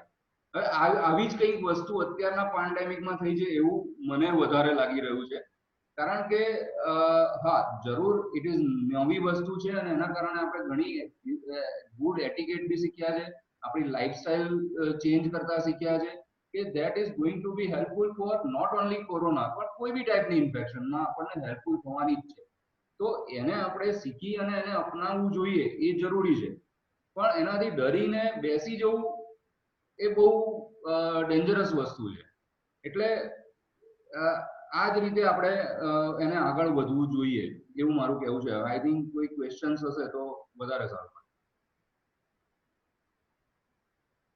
થેન્ક યુ ડોક્ટર જીગર. હવે આપણે આપણા કાર્યક્રમમાં આગળ વધીએ તો ડોક્ટર રમેશ મોદી જે આપણા સુરતના અને આપણા સમાજના ને એક ખૂબ જ જાણીતું વ્યક્તિત્વ છે, એમના ઇન્ટ્રોડક્શન માટે હું અમારા વેબિનાર ટીમના શ્રી દીપકભાઈ શેઠવાળાને વિનંતી કરીશ. પ્લીઝ દીપકભાઈ. નમસ્કાર. આજે હું એવી વ્યક્તિનો પરિચય આપવા જઈ રહ્યો છું જેમનો વ્યાવસાયિક રીતે 30 વર્ષ પહેલા મળતો હતો. એટલે મારા માટે ખૂબ આનંદની લાગણી અત્યારે થઈ રહી છે. એ છે ડોક્ટર રમેશ મોદી. ડોક્ટર રમેશ મોદી એ સુરતના અગ્રગણ્ય ફિઝિશિયન છે. તેઓ છેલ્લા 40 કરતા વધુ વર્ષોથી સુરતમાં અતિક ક્લિનિકના નામથી પ્રેક્ટિસ કરી રહ્યા છે. તેઓ મુખ્યત્વે cardiac, diabetic, blood pressure, sugar જેવી બીમારીથી પીડાતા દર્દી તેમજ અનેક પ્રકારના દર્દીઓની પોતાના ઉપયોગી સેવા પૂરી પાડે છે. તેઓ સુરત મ્યુનિસિપલ કોર્પોરેશન સંચાલિત જાણીતી મસ્કતી હોસ્પિટલમાં 8 વર્ષ સુધી deputy chief medical officer CMA તરીકે પણ સુંદર સેવા પૂરી પાડી હતી. હાલમાં તેઓ શહેરની જાણીતી હોસ્પિટલ્સ જેવી કે Mahavir cardiac, Mahavir trauma, unique, BAPS, Muskati hospital ઉપરાંત અનેક હોસ્પિટલમાં પોતાની વિઝિટિંગ ડોક્ટર તરીકે સેવા પૂરી પાડે છે. તેઓએ ઇન્ટરનેશનલ અને નેશનલ કોન્ફરન્સીસમાં મેડિકલના વિવિધ વિષયોમાં સેમિનારોમાં ચીફ ગેસ્ટ અને સ્પીકર તરીકે પોતાના પેપર્સ રજૂ કર્યા છે. આવા વિલક્ષણ પ્રતિભાવાળા ડોક્ટર રમેશ મોદીને હું આપની સમક્ષ રજૂ કરું છું. ડોક્ટર રમેશ મોદી. સ્પીકર ચાલુ કરજો. સ્પીકર હું કરી દઉં છું. ઓકે કરી દીધું. Okay start. Hello, first of all મારે તો આ આખી ટીમને ખરેખર અભિનંદન આપવા જોઈએ. કુણાલ અને જીગરને બંને વક્તાઓને લઈ આવ્યા તમે અમદાવાદથી, ખરેખર બહુ સરસ. કુણાલનું પ્રેઝન્ટેશન સરસ, જીગરભાઈનું પ્રેઝન્ટેશન પણ બહુ સરસ. મારે મારા સજેશન છે થોડા, અને થોડા એક્સપિરિયન્સ કહું છું તમને. જીગરભાઈ માટે જીગરભાઈ જેમ કહ્યું કે વેન્ટિલેટર પર પેશન્ટ હોય તો બચે નહીં. અત્યારે મારો તાજેતરનો જ એક મારો કિસ્સો મારા પેશન્ટનો, આપણી જ્ઞાતના જ એક કોર્પોરેશનના ચીફ ઓડિટર હતા, એના મિસિસ, અને બ્લડ પ્રેશર, ડાયાબિટીસ વધારે, ફાસ્ટિંગ 440, EPBS 550, યુરિનમાં પસ, યુરિનરી ટ્રેક ઇન્ફેક્શન, કિડની પર સોજો, બધું સમજાવ્યા એમને કે તમે એડમિટ થઈ જાઓ. મેં મસ્કતી ICUમાં એડમિટ કર્યા એમને. સારા હતા પેશન્ટ બિલકુલ. શુક્રવારે બિલકુલ સરસ. શનિવારે સવારે ICUના ડોક્ટરનો મારા પર ફોન આવ્યો 7 વાગે કે પેશન્ટ ઇઝ ગોઈંગ ડાઉન, બ્રેડીકાર્ડિયા થઈ ગયું છે અને પેશન્ટ કદાચ કાર્ડિયાક એરેસ્ટમાં જાય. તરત જ ટ્યુબ નાખી શ્વાસનળીમાં, વેન્ટી ચાલુ કર્યું, અને બેભાન થાય તે પહેલા વ્યવસ્થિત બધું થઈ ગયું અને પ્રોમ્પ્ટ ટ્રીટમેન્ટ મળી ગઈ. અને કલાકની અંદર પેશન્ટ બરાબર કોન્શિયસ થઈ ગયો. હું રાઉન્ડ લેવા ગયો ત્યારે મારી સાથે વાત કરી, એટલે ટ્યુબ સાથે ઈશારાથી વાત કરી. એને 2 દિવસ વેન્ટિલેટર રાખ્યું, થોડા મોડ બદલ્યા, 2 દિવસ પછી વેન્ટિલેટર બંધ કર્યું, પછી 1 દિવસ પછી ટ્યુબ બહાર કાઢી, અને અત્યારે વેન્ટિલેટર વગર પેશન્ટ છે. એટલે વેન્ટિલેટર પર પેશન્ટ જાય એટલે બચે નહીં એવી શક્યતા ઓછી છે. અને ખરેખર અત્યારે પેશન્ટ સારું છે, 2-3 દિવસમાં કદાચ રજા આપી દઈશ. બીજું, સ્વાઇન ફ્લૂ વખતે જે જીગરભાઈ કહ્યું ડેટા પબ્લિશ, સ્વાઇન ફ્લૂ 4 વર્ષ પહેલા આવ્યો, તે વખતે બી કોરોના જેવું જ હતું. પણ તે વખતે WHO જે હેડ હતા, સ્વિટ્ઝરલેન્ડના હેડ હતા, તે વખતે ચાઇનાથી જ સ્વાઇન ફ્લૂ ચાલુ થયેલો. અને એ WHO જે લેડી જે હેડ હતી એને તાત્કાલિક ચાઇનાથી બધી ઇન્ટરનેશનલ ફ્લાઇટ બંધ કરાવી દીધી. એટલે તે વખતે સ્વાઇન ફ્લૂ આખી દુનિયામાં પ્રસરતો અટકી ગયેલો. આ વખતે એવું થયું છે કે WHO હેડ ચાઇનાના પીઠું છે, એટલે એને ખબર હતી તે છતાં પણ એને ચાઇનાથી ઇન્ટરનેશનલ ફ્લાઇટ બંધ નહીં કરાવી, અને બધી ફ્લાઇટ તે વખતે વુહાનથી બધી ઉડાન કરાવડાવી, અને એમાં ગ્લોબલ થયું. આ એટલે ખરેખર તો એ જ વસ્તુ. ગયા વખતે અમેરિકામાં 34,000 લોકો સ્વાઇન ફ્લૂથી મરી ગયેલા, એ કોઈને ખબર નહીં હોય. એટલે સ્વાઇન ફ્લૂ પણ એટલો જ ખતરનાક જ હતો. અને આપણે આ જે જીગરભાઈ વાત કરી ને કે ભાઈ ડેથ રેટના આટલા બધા જે કયા આટલા બધા બીજા બધા ડિઝીઝ છે, ગ્લોબલી 2.7% ડેથ રેટ છે કોરોનાનો. એટલે તમે કોરોનાથી આટલા બધા ગભરાઓ એ બધું કરો, that is not good. Now I will come to Kunal. થોડા સજેશન. ડાયાબિટીક હાર્ટ કે જે કહ્યું એમાં ઘણીવાર બ્લડ વેસલ્સ બિલકુલ પતલી થઈ ગઈ હોય, એટલે તમે ગમે તે એટલા તમે સ્ટેન્ડ મૂકો, આ તે કરો, એમાં મલ્ટીવેસલ ડિઝીઝ હોય, નાની વેસલ્સ પણ એના લીધે બ્લોક થઈ ગયેલી હોય. એટલે એને જેમ સજેસ્ટ કર્યું કે પહેલી વસ્તુ તો એવું કે તમારે બાયપાસ સર્જરી જ કરાવવાની હોય, પણ એને એવું કહ્યું કે પેશન્ટની વિલિંગનેસ પર આધાર છે. એટલે એબ્સોલ્યુટલી ફાઇન. અને આમાં શું થાય કે કુણાલે એને જે 4 સ્ટેન્ડ મૂક્યા ને, એ હવે જો પેલું પેશન્ટ બીજા કોઈ કાર્ડિયોલોજીસ્ટ પાસે જાય તો એ પાછો એને ક્રિટિસાઇઝ કરે, પણ એ વિચારી નહીં કરે કે પેશન્ટની વિલિંગનેસ શું હતી, એ વિચારે નહીં કરે. એ તો એમ જ કે કુણાલે ખોટા સ્ટેન્ડ મૂક્યા એવું જ કે. પણ ખરેખર પેશન્ટની પરિસ્થિતિ શું હતી, પેશન્ટની વિલિંગનેસ શું છે, તેના પર બધો આધાર છે. બીજું આ એબ્ડોમિનલ ગેસ વાળું જે એને છે, ઘણીવાર તમારી રાઈટ કોરોનરી આર્ટરી બ્લોક થઈ હોય એટલે ખરેખર તમારે ગેસ જ લાગે, તમને એસિડિટી જેવું જ લાગે. હું મારા પોતાના ફેમિલીનો તમને એક્ઝામ્પલ આપું. મારો કઝિન, બિલકુલ નજીકનો કઝિન, મારા કાકાનો છોકરો, એને આવી રીતે થયું. બીજા ફિઝિશિયન પાસે ગયા, એને કહ્યું કે ભાઈ તને એસિડિટી છે, આમ છે તેમ છે. 2 દિવસ પછી એને ફેર નહીં પડ્યો. મારી પાસે આવ્યો, મેં ડિટેલમાં હિસ્ટ્રી લીધી. મેં એને કીધું પહેલા સ્ટ્રેસ ઇકો કરાવ્યો. સ્ટ્રેસ ઇકો કરાવ્યો, 1.5 મિનિટમાં સ્ટ્રેસ ટેસ્ટ પોઝિટિવ. ઇકોમાં પણ તમારે રિજનલ વોલ મોશન એબનોર્માલિટી બરાબર આવી ગઈ. એટલે મેં એને કહ્યું કે ભાઈ તું અત્યારે પહેલા એડમિટ થઈ જાય, પહેલા એન્જિયોગ્રાફી કરાવ. ટર્ન્ડ આઉટ ટુ બી ડાયાબિટીક ફર્સ્ટ ટાઈમ. એને ખબર જ નહીં કે ડાયાબિટીસ છે. ડાયાબિટીસ એટલે બ્લડ સુગર કરાવ્યું ત્યારે ડાયાબિટીક, પછી એન્જિયો કરાવી તો મલ્ટીવેસલ ડિઝીઝ. હવે આને સ્ટેન્ટ પેનની વાત જ નહીં, કારણ કે કાર્ડિયોલોજીસ્ટ ઓલ્સો સજેસ્ટેડ કે ભાઈ બાયપાસ જ કરાવવું પડે. એટલે આ જે ગેસ વાળી વાત કરી એ એબ્સોલ્યુટલી રાઈટ. અને એ ઘણા લોકોને ખબર નથી હોતી, અને ગેસ કરીને એસિડિટીની દવા ચાલે જ છે. અને મારે આના માટે એવું કેવું છે, કુદરતે આના માટે હાર્ટ એટેક માટે તો એટલી સરસ કરામત આપી છે. એ તમને વોર્નિંગ આપે. જેમ કુણાલે કહ્યું કે ખભામાં દુખે, જો દુખે, ઘણીવાર બેકમાં દુખે, ઘણીવાર ગેસ થાય, એને તમે નિગ્લેક્ટ કરો તો તમને તકલીફ પડે. બીજી વસ્તુ, એને કુણાલે કહ્યું કે પહેલા 6 કલાક જોઈએ. પહેલો કલાક બહુ ક્રિટિકલ હોય, એમાં ઘણીવાર વેન્ટ્રિક્યુલર ફિબ્રિલેશન કે વેન્ટ્રિક્યુલર ટીકીકાર્ડિયા થાય. એ ગયો, અને 6 કલાક જો ગયા, 6 કલાક ગયા અને તો પછી કઈ પ્રોબ્લેમ મોટે ભાગે મેં મારા આટલા વર્ષની પ્રેક્ટિસમાં એવું જોયું છે કે મોટે ભાગે પ્રોબ્લેમ આવતો નથી. પણ જે કંઈ થાય છે પહેલા 6 કલાકમાં વેન્ટ્રિક્યુલર ટીકીકાર્ડિયા અને વેન્ટ્રિક્યુલર ફિબ્રિલેશનને લીધે જ પેશન્ટ એક્સપાયર થઈ જાય છે. એટલે તારું જે કહેવું છે 6 કલાકમાં જે, અને door to cath lab 90 minutes, that is absolutely right. એના માટે બી હું તને મારો friend, doctor friend, MBBS friend, મારાથી 1.5 કિલોમીટર દૂર રહી. સવારે 8 વાગે મને ફોન આવ્યો કે ભાઈ મને આવું તકલીફ છે થોડી. મેં કશું કર્યું નહીં, નાઇટ ડ્રેસમાં હું એને ગાડીમાં ઉચકીને લઈને ગયો. એની મિસિસને કહ્યું કે તમે પછી આવો. તરત જ ગયો અને જઈને તરત જ સીધો કેથલેબમાં ગયો. એને ડબલ વેસલ ડિઝીઝ 90 મિનિટની અંદર એન્જિયોપ્લાસ્ટી થઈ ગઈ. એટલે ડોર ટુ કેથલેબ જે તારું કેવું છે 90 minute, that is absolutely right.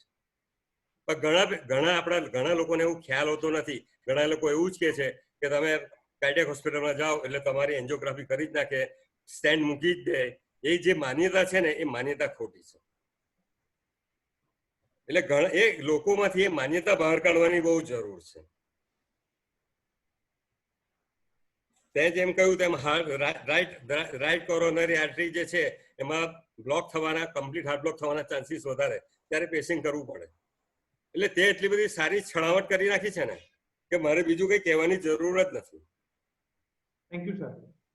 બીજી એક વસ્તુ, જે સ્ટેન્ટ તમે કેવું છે, સ્ટેન્ડ મૂક્યા પછી શું થાય? સ્ટેન્ડ મૂક્યા પછી જો પહેલો મહિનો અને પહેલા 6 મહિના રીસ્ટેનોસિસ નહીં થયું તો તમારો સ્ટેન્ટ પરમેનન્ટ જ તમારો સ્ટેન્ટ પેટન્ટ જ રહેવાનો છે. મારે એના માટે એ કહેવું છે. બીજું સ્ટેટિન માટે, સ્ટેટિનમાં ઘણીવાર તો કહે છે કે ભાઈ પ્લેક સ્ટેબિલાઇઝ થાય, પણ ઘણીવાર જીનેટિક ફેક્ટર પણ બહુ કામ કરે છે. તમારો એક પેશન્ટમાં 90% બ્લોક હોય, એક લેફ્ટ કરો અને લેફ્ટ ડિસેન્ડિંગ એન્ટીરિયર ડિસેન્ડિંગમાં રાઈટમાં 30% હોય. તમે એમ કહો કે કઈ તકલીફ નહીં પડશે, સ્ટેટિન ચાલુ કરો છો, કંઈ થાય નહીં. પણ ખરેખર જેનેટિક પ્રોબ્લેમ હોય તો ઇન્સ્પાઇટ ઓફ સ્ટેટિન તમારો બ્લોક ડેવલપ થાય અને સીધો તમારે પાછો બીજી વાર તમારે એન્જિયોગ્રાફી કરીને પ્લાસ્ટિક કરાવવી જ પડે. એટલે જેનેટિક ઓલ્સો બહુ મોટો ભાગ ભજવે છે. મોટે ભાગે તો સ્ટેટિન સ્ટેબિલાઇઝ કરે જ છે પ્લેક, પણ અમુક લોકોમાં એવું છે કે જીનેટિક ફેક્ટર બહુ કામ કરે છે. બસ ધેટ્સ ઓલ. થેન્ક યુ રમેશભાઈ. ખરેખર એમનો અનુભવ અને જે પેલું કહેવાય ને હીરા પારખું નજર, એમણે ખરેખર આપણા બે ડોક્ટરોને પણ બિરદાવ્યા. છતાં કંઈક એમના તરફથી પણ અમને અત્યારના સંજોગોમાં ખાસ એક કોરોના વિશે જે મિસ ઇન્ટરપ્રિટેશન, એના વિશે બી એમણે ખરેખર જે ડોક્ટર જીગરે કહ્યું તેમને એમણે કન્સેન્ટ આપી કે નહીં, એ વાસ્તવિકતા જ નથી કે કોરોનાથી અગાઉ કોઈ આટલો મોટો ડિસીઝ આવ્યો નથી. પણ જો બીજી એક વસ્તુ કહેવા માંગુ, જે છે કોરોનામાં જે છે ને 20% જ સિમ્પ્ટોમેટિક હોય છે, 80% એસિમ્પ્ટોમેટિક હોય. એક મિનિટ, બીજું સાહેબ, બીજું બી છે સાહેબ કે ધારો કે મારા ફેમિલીમાં એક જણને આવ્યો છે તો અત્યારે ઘણા બધા પેશન્ટોને હું જોઉં છું કે જે લોકોના ફેમિલીના બધા જ લોકોને પોઝિટિવ આવતો નથી. એનો મતલબ અને જો તમે ડેટા ઇટાલીના બી જુઓ કે જ્યાં આગળ મેક્સિમમ એ લોકોએ ટેસ્ટ કર્યા છે અને એની ટોટલ પોપ્યુલેશન વિચારો તો 7 કરોડ ટોટલ પોપ્યુલેશન છે, એમાંથી 2 લાખના અત્યારે પોઝિટિવ આવ્યા છે. કદાચ એમનાથી 2 લાખમાંથી કદાચ બીજા 2 લાખ મિસ કર્યા હોય તો 4 લાખ પોઝિટિવ થયા. તો કોરોના થવાનો પહેલા તો મને સંભાવના કોરોના થવાની 1% છે અને એ 1%માંથી પાછું સિમ્પટોમ્સ આવવાની શક્યતા એ પાછા બીજા 3% લોકોને જ આવે છે.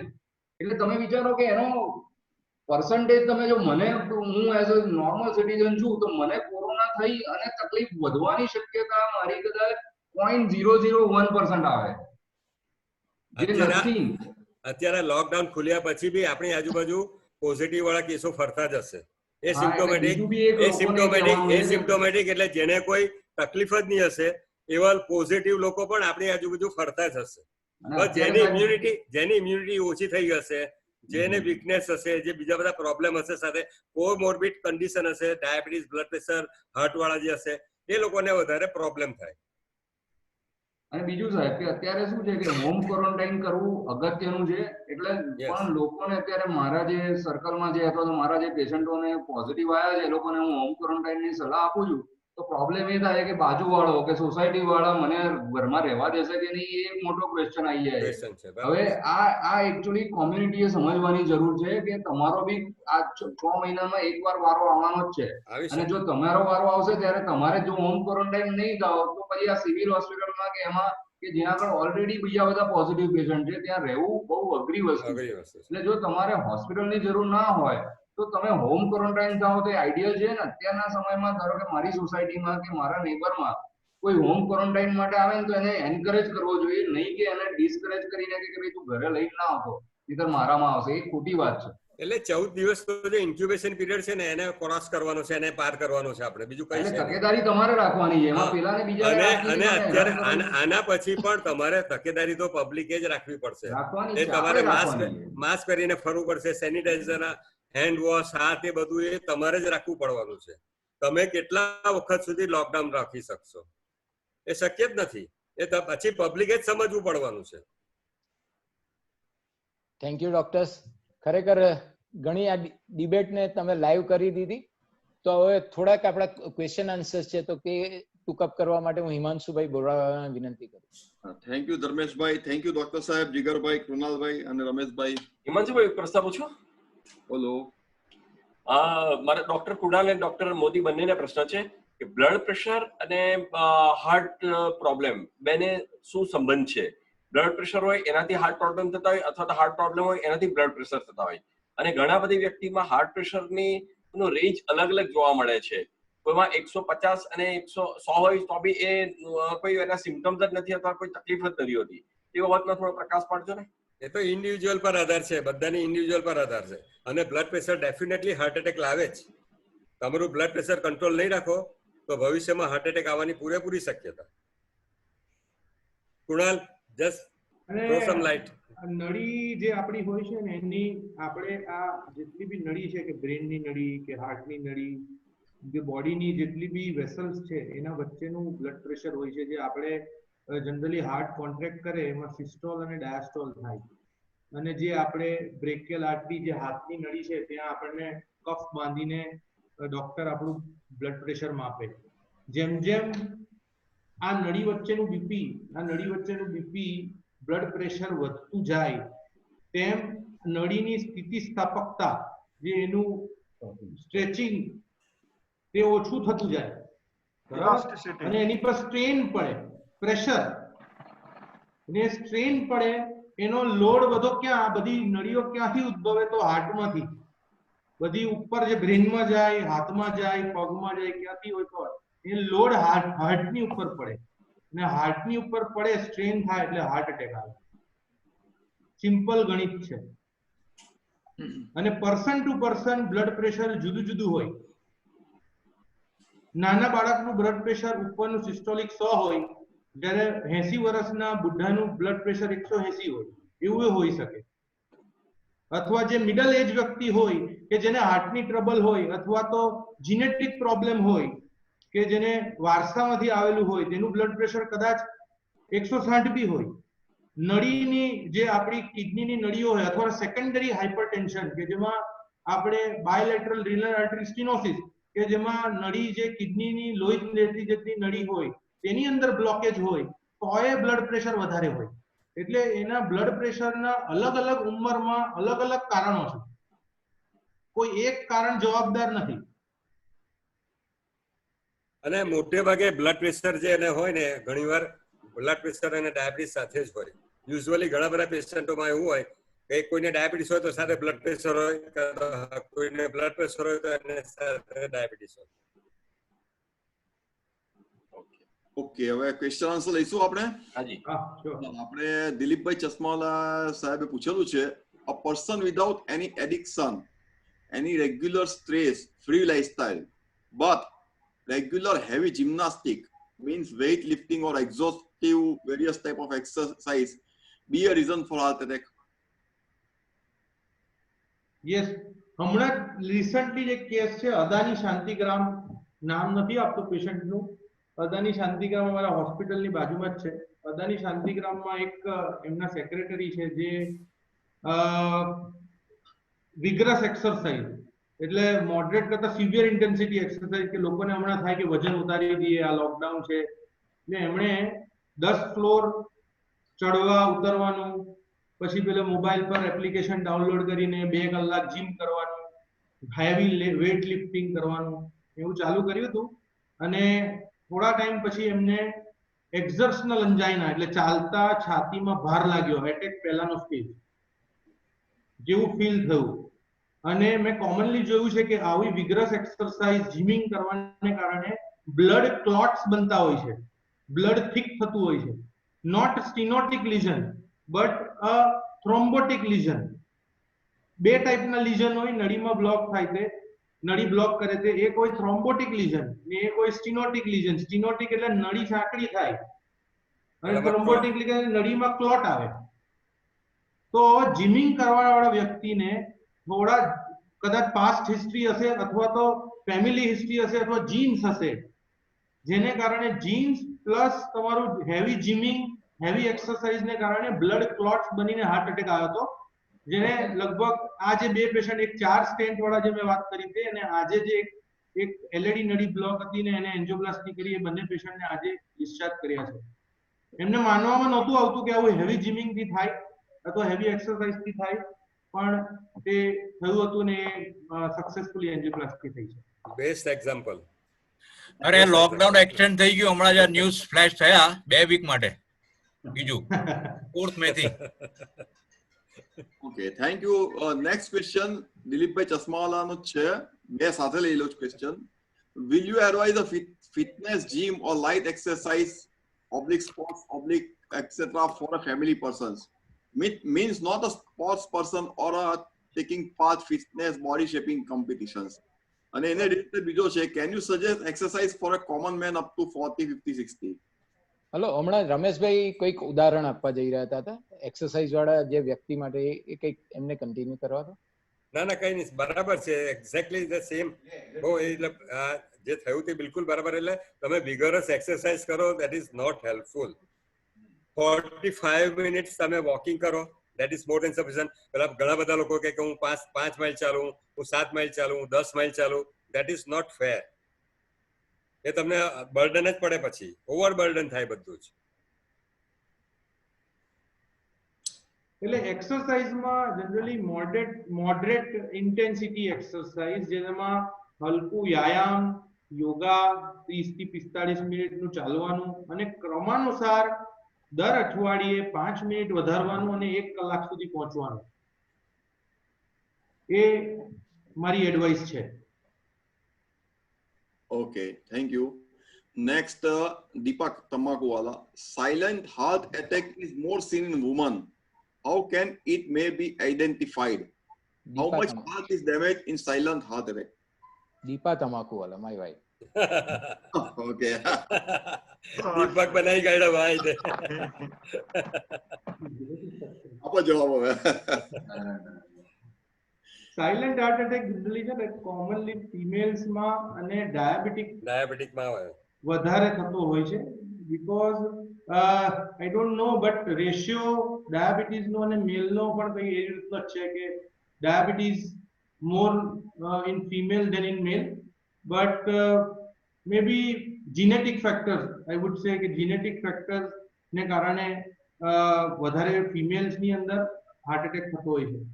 Autonomic nerve autonomic nervous system એ આપણે ઓટોનોમિક એટલે એમાં પેઇન થાય જ નહીં, તમને ખબર જ ના પેઇન થાય જ નહીં. અને મેં કીધું એ રીતે અગાઉ બી લેક્ચરમાં આપણે ડિસ્કસ કર્યું કે જે વેસલ્સ પર ડાયાબિટીસની અસર વધારે હોય છે. તો એવા સંજોગોમાં શું કરવું જોઈએ?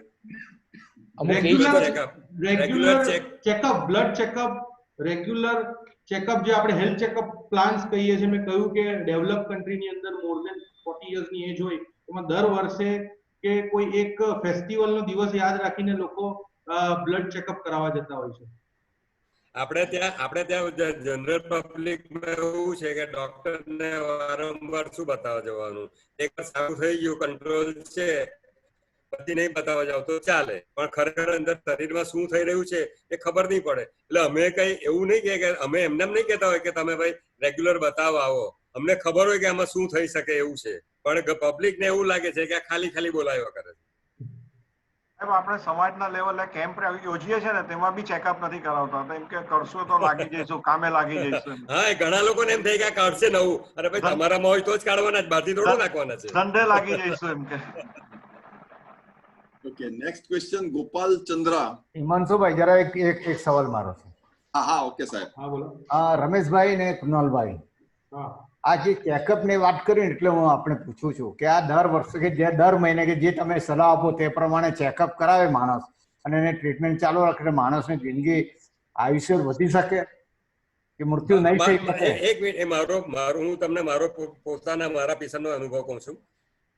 મારી પ્રેક્ટિસ એવી છે જે ડાયાબિટીસ અને બ્લડ પ્રેશર વાળા જે હોય એને હું ડાયાબિટીસ બ્લડ પ્રેશરની દવા તો આપું જ, સાથે હું લોહી પતલું કરવાની દવા પણ આપું અને કોલેસ્ટ્રોલની પણ આપું. મારા એટલા બધા પેશન્ટ 80 વર્ષની ઉપરના છે, એ લોકોને હાર્ટ એટેક પણ નથી આવ્યો અને સ્ટ્રોક પણ નથી આવ્યો.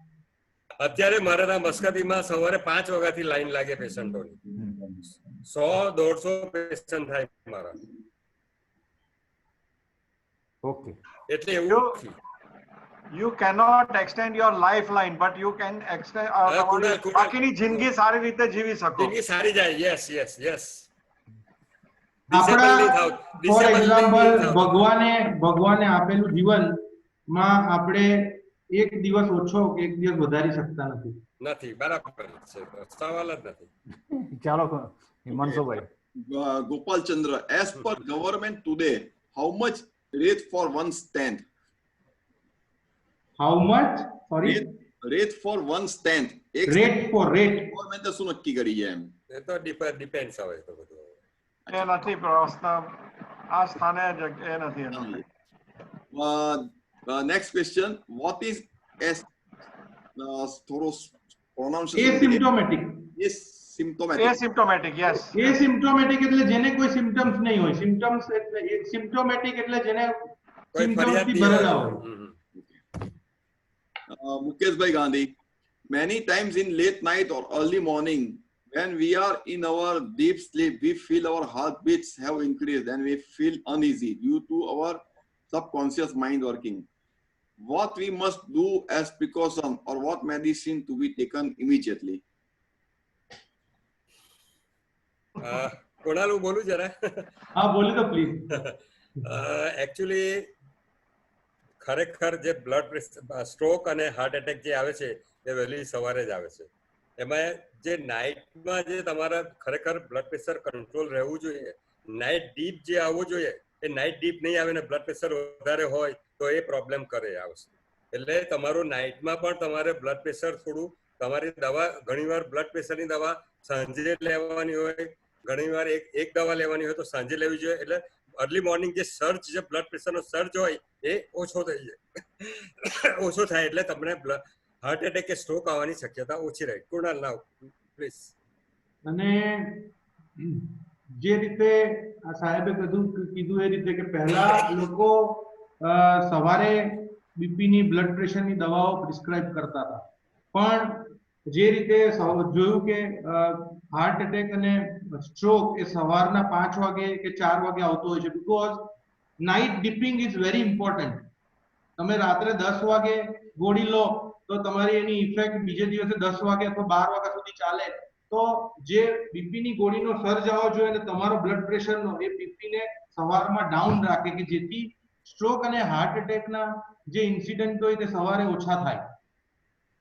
ખાસ કરીને એક એબીપીએમ નામનું મશીન આવ્યું છે જેને એમ્બ્યુલેટરી બીપી મોનિટરિંગ કહેવાય, કે જેનું આ રીતનું બીપી કંટ્રોલ રહેતું નહીં હોય, કે જેને નાઇટ ડિપિંગ કે જે સાહેબે કહ્યું, રમેશ સાહેબે, જેને નહીં આવતું હોય તેને આ એમ્બ્યુલેટરી બીપી મોનિટરિંગ કે જે બીપી કફ હાથમાં બાંધીને એક પેજર જેવું મશીન હોય કે જેમાં 24 કલાક સુધી રહે, 24 કલાક સુધી 24 hours બીપી મોનિટરિંગ જે આપણે કરી શકીએ અને એ ડોક્ટર પાસે જઈએ તો એ એના કોમ્પ્યુટર લેપટોપમાં કરીને તમને બતાવી શકે કે કયા કયા ટાઈમ પર તમારું બ્લડ પ્રેશર કેટલું હતું અને એ પ્રમાણે બ્લડ પ્રેશરનો ડોઝ સેટ કરી શકાય. આ ઘણું સારું મશીન છે. Okay, no more question. ભાઈ મારે ઘણા બધા પેશન્ટને એમ્બ્યુલેટરી બ્લડ પ્રેશર મોનિટર કરેલું છે. મારે ક્વેશ્ચન છે સાહેબ. હા, ઓકે આશીષ. તમે કહ્યું કે આપણા વેન્સમાં એટલે નળીમાં પેલું શું કહેવાય કોલેસ્ટ્રોલ ક્લોટ. હા, તો એનું કઈ ચેકઅપ થાય કેટલો ક્લોટ છે અત્યારે કોઈનાથી, કોઈ નોર્મલ પેશન્ટ થી? હા, એટલે જે એસિમ્પ્ટોમેટિક, પાછું કહું કે જેને સિમ્પટમ્સ નહીં હોય હાર્ટ એટેક, તેમાં એક બીજી ફેસિલિટી છે. તમારે એન્જિયોગ્રાફી નહીં કરાવવું હોય તો સીટી કોરોનરી એન્જિયો છે. સીટી કોરોનરી એન્જિયોગ્રાફી છે કે જે એટિપિકલ સિમ્પટમ્સ વાળા પેશન્ટ હોય કે જેને ડોક્ટર પાસે ગયા ને એવું કહ્યું કે તમને છાતીમાં હાર્ટ રિલેટેડ નથી દુખાવો થતો, તમને મસ્ક્યુલર પેઇન છે અથવા એસિડિટી રિલેટેડ છે અને એમને પોતાની આર્ટરી ચેક કરાવી હોય તો સીટી કોરોનરી એન્જિયોગ્રાફી છે કે જેવી રીતે આપણે સીટી સ્કેનમાં બ્રેઇન ની સીટી સ્કેન કરીએ તેવી સિમિલર રીતે હાર્ટની નળીને જોઈ શકાય. અને કેલ્શિયમ સ્કોર આવે, બધું જ આવે. કોઈ નોર્મલ માણસ એને જાણવું છે કે ભાઈ એની નસમાં ક્ષાર કેટલો બાજેલો છે તો એ જાણી શકાય. એ કેલ્શિયમ સ્કોરિંગ આવે કે કોરોનરી કેલ્શિયમ સ્કોરિંગ કહેવાય, જે સીટી સ્કેન પહેલા કોરોનરી કેલ્શિયમ સ્કોર કાઢે અને એમાંથી આપણને એમાં બી એક એ છે કે લેસ ધેન 100 હોય તો માઇલ્ડ, 100 to 400 હોય તો મોડરેટ અને મોર ધેન 400 હોય તો સિવિયર. એવી રીતે ટોટલ કેલ્શિયમ સ્કોરિંગ મળે આપણને, જેના પરથી જાણી શકાય કે we have mild disease, moderate disease or severe disease. બીજું જે બ્લડ પ્રેશરની જે ટેબ્લેટ લેવાની વાત કરી તો પહેલા એવું હતું કે ભાઈ જનરલી આપણે આખો દિવસ એક્ઝર્શનમાં હોઈએ, કોઈ આપણે કામ કરીએ, શ્રમ કરીએ એટલે મોર્નિંગમાં લઈ લેવી સારી. તો હવે એટલે કયો what do you advise now? એટલે આ તો person to person again it's different thing, પણ જ્યારે પેશન્ટ વિથ સ્ટ્રોક અથવા પેશન્ટને જીનેટિક હિસ્ટ્રી હોય અને ફેમિલી હિસ્ટ્રી સ્ટ્રોંગ હોય ત્યારે આઈ વિલ રેકમેન્ડ કે એ નાઇટ ડોઝ લે. અને એવું પણ હોય કે પેશન્ટનું બીપી એ નાઇટ ડોઝ પર કંટ્રોલ નહીં રહેતું હોય તો એને દિવસમાં 2 વખતે ગોળી લેવી પડે. ઘણી વખત એવું પણ હોય કે બે વખત ગોળી લેતા બી કંટ્રોલ નહીં હોય, એટલે રેઝિસ્ટન્ટ હાઇપરટેન્શન હોય કે જેમાં ગોળીઓનું 2 કે વધુ ગોળી કે 3 કે વધુ ઇન્ક્લુડિંગ વન ડાયુરેટિક એટલે જેમાંથી પેશાબ વધારે થાય એવી ગોળી કે જે બીપી ઓછું કરે અને પેશાબ વધારે થાય એવી ગોળી લેતા પણ કંટ્રોલ નહીં હોય, જેને રેઝિસ્ટન્ટ હાઇપરટેન્શન કહેવાય. એટલે સમયનું એવું કશું નથી હોતું, પણ હું જ્યારે ફર્સ્ટ ટાઈમ ચાલુ કરું છું પેશન્ટને ત્યારે એક નાઇટ ડોઝ આપું છું અને ત્યાર પછી સવારનો ડોઝ ઇન્ક્રીઝ કરતો હોઉં છું. બીટા બ્લોકર અને કેલ્શિયમ ચેનલ બ્લોકર માટે જરા કહી દે ને એટલે પતી જાય. બીટા બ્લોકર અને calcium channel blocker, beta blocker અને કેલ્શિયમ ચેનલ બ્લોકર એ જનરલી હાર્ટ રેટ ઓછો કરે અને સાથે હાર્ટને બેનિફિટ કરે. જનરલી સીઓપીડી પ્રોટેક્ટ કરે અને સીઓપીડી વાળા પેશન્ટ કે જેને શ્વાસની તકલીફ હોય, જે ક્રોનિક સ્મોકર હોય, તેમાં અમુક બીટા બ્લોકર અને કેલ્શિયમ ચેનલ બ્લોકર એ કોન્ટ્રાઇન્ડિકેશન હોય. કોન્ટ્રાઇન્ડિકેશન એટલે અમુકમાં એ આપણે બીપી ઓછું કરવા જઈએ પણ એ બીપી વધારે અથવા ધબકારા ઓછા કરવા જઈએ તો ધબકારા વધારે ઓછા કરવાની જગ્યાએ. હિમાંશુભાઈ એક પ્રશ્ન પૂછું? હા, કેરી ઓન. હા, આપણે પૂર્ણાભાઈ કે રમેશભાઈ કોઈ પણ હાઇપર કે હાઇપોથાઇરોઇડિઝમ ને બ્લડ પ્રેશર અને કાર્ડિયક પ્રોબ્લેમ જોડે કોઈ સંબંધ ખરો? ખરો. હાઇપર અને હાઇપોથાઇરોઇડિઝમ ની અંદર પેશન્ટને ડાયલેટેડ કાર્ડિયોમાયોપેથીના ચાન્સીસ વધારે, ધબકારા અનિયમિત થવાના ચાન્સીસ હોય. ખાસ કરીને હાઇપરથાઇરોઇડિઝમમાં ધબકારા, એરિથમિયા, વેન્ટ્રિક્યુલર ટેકિકાર્ડિયા, એટ્રિયલ ફિબ્રિલેશન, અને એ એટ્રિયલ ફિબ્રિલેશન એટલે ધબકારા જે આપણા નિયમિત હોય તેની જગ્યાએ ઘણો ગેપ હોય, અથવા ધબકારા રેપિડલી આવે પછી ગેપ થાય, પોઝ આવે, એવું થવાના ચાન્સીસ વધારે.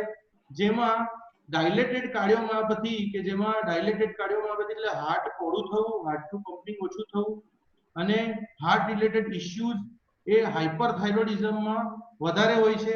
હાઇપોથાઇરોઇડિઝમ એટલે કે જેમાં ધબકારા ઓછા હોય છે. હાઇપોથાઇરોઇડિઝમમાં ઓછા, હાઇપરથાઇરોઇડિઝમમાં વધારે. એટલે એક કાઇન્ડ ઓફ અરિથમિયા હોય. પેલામાં બ્રેડી અરિથમિયા થાય, આમાં ટેકી અરિથમિયા થાય. બ્રેડી એટલે ધબકારા ઓછા હોવા, ટેકી અરિથમિયા એટલે ધબકારા 100 કરતા વધારે હોવા. થાઇરોઇડ રિલેટેડ બી હાર્ટ ડિઝીઝ ની ઇન્સિડન્સ વધારે છે. હાઇપરથાઇરોઇડિઝમમાં તમારા ઘણીવાર શું થાય કે તમારા દિવસ દરમિયાન ધબકારા વધારે જ હોય, પણ જો રાત્રે પણ તમારા ડીપ સ્લીપમાં હોય ને ધબકારા વધારે હોય તો that is first sign of તમારી હાઇપરથાઇરોઇડિઝમ હોય એવી પોસિબિલિટી ખરી.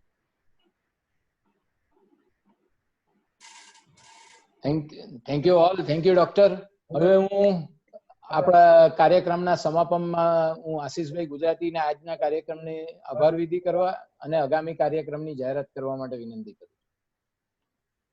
Thank you Dharmeshbhai.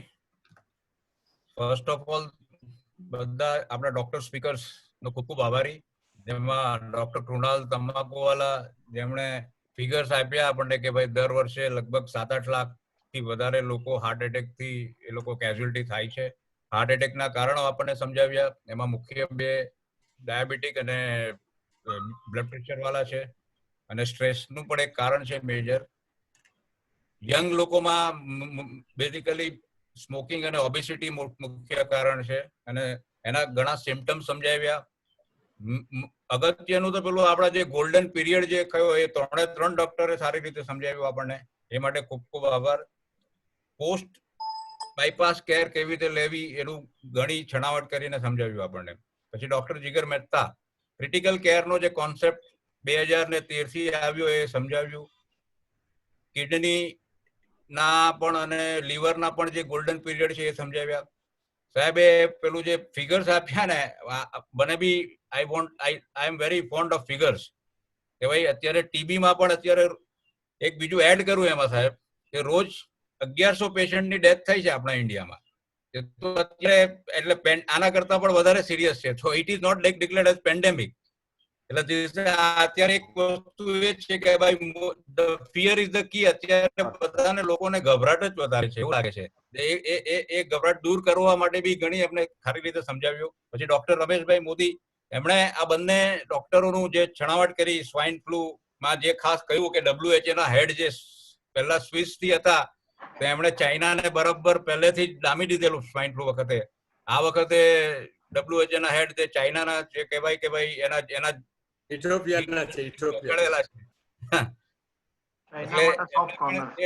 જે બોલ્ડલી જે સ્ટેટમેન્ટ આપવાનું હતું એ આપી દીધું. તો વી આર વેરી થેન્કફુલ, અને we are thankful to our આપણા લાલવાલા સાહેબ જેમણે બી આ જ કહ્યું ગભરાવું નહીં. અત્યારે જે વધારે જે ડેમેજ થાય છે તે ગભરાટી જ થાય છે આ પીરિયડમાં. તો લાલવાલા સાહેબ થેન્ક યુ વેરી મચ. અને આપણી ટીમના ધર્મેશભાઈ તમાકુવાલા, સંજયભાઈ ગાંધી, દીપકભાઈ આપણે ટેકનિકલ, અને Himanshu Bodawala, thank you to all the participants also. Thank you very much. કાલનો પ્રોગ્રામ આપણો પ્રોગ્રામ કાલનો જે છે તે સ્પોર્ટ્સ પર છે. What are the career opportunity in sports, અને સ્પોર્ટ્સમાં જે આપણે કમ્યુનિટી અને culture building, how sports is benefit in business also. એટલે એ વિષય છે. એમાં અપૂર્વ દેસાઈ જે BCCI લેવલના આપણા કોચ છે, જે અત્યારે આપણા દિનેશ કાર્તિકના પર્સનલ કોચ છે, અને બીજા સ્પીકર છે પૂજા ચારુશી, જે આપણા સુરતના ઇન્ટરનેશનલ સ્પોર્ટ્સ પર્સનાલિટી છે. કાલે 5 વાગે છે આપણો પ્રોગ્રામ. ને રવિવારે આવતીકાલનો મેસેજ બને એટલા યંગસ્ટર ને પહોંચે એ બધા જેટલા અહીંયા જોડાયા છે બધાને વિનંતી કરું છું. ને રવિવારે સવારનો રવિવારે સવારે તો ખૂબ જ સારો આપણે રિટેલ ને લગતો પ્રોગ્રામ છે, જેમાં કેટના જનરલ સેક્રેટરી શ્રી પ્રવીણ ખંડેલવાલ ખૂબ જ મોટી પર્સનાલિટી છે. આજે રોજ જ એમનો વિડીયો કોન્ફરન્સ થાય છે. પિયુષ ગોયલ છે કે પછી આપણા જે MSME મિનિસ્ટર છે નીતિન ગડકરી છે.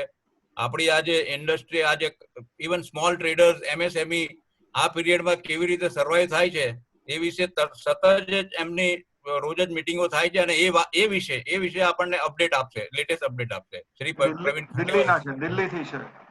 દિલ્હીથી છે. હા, દિલ્હીથી છે. Thank you all. Thank thank you. You doctor. for inviting. Rameshbhai, We end this meeting. Thank you so much. Okay, we end this. Video recording મળી જશે. Thank you.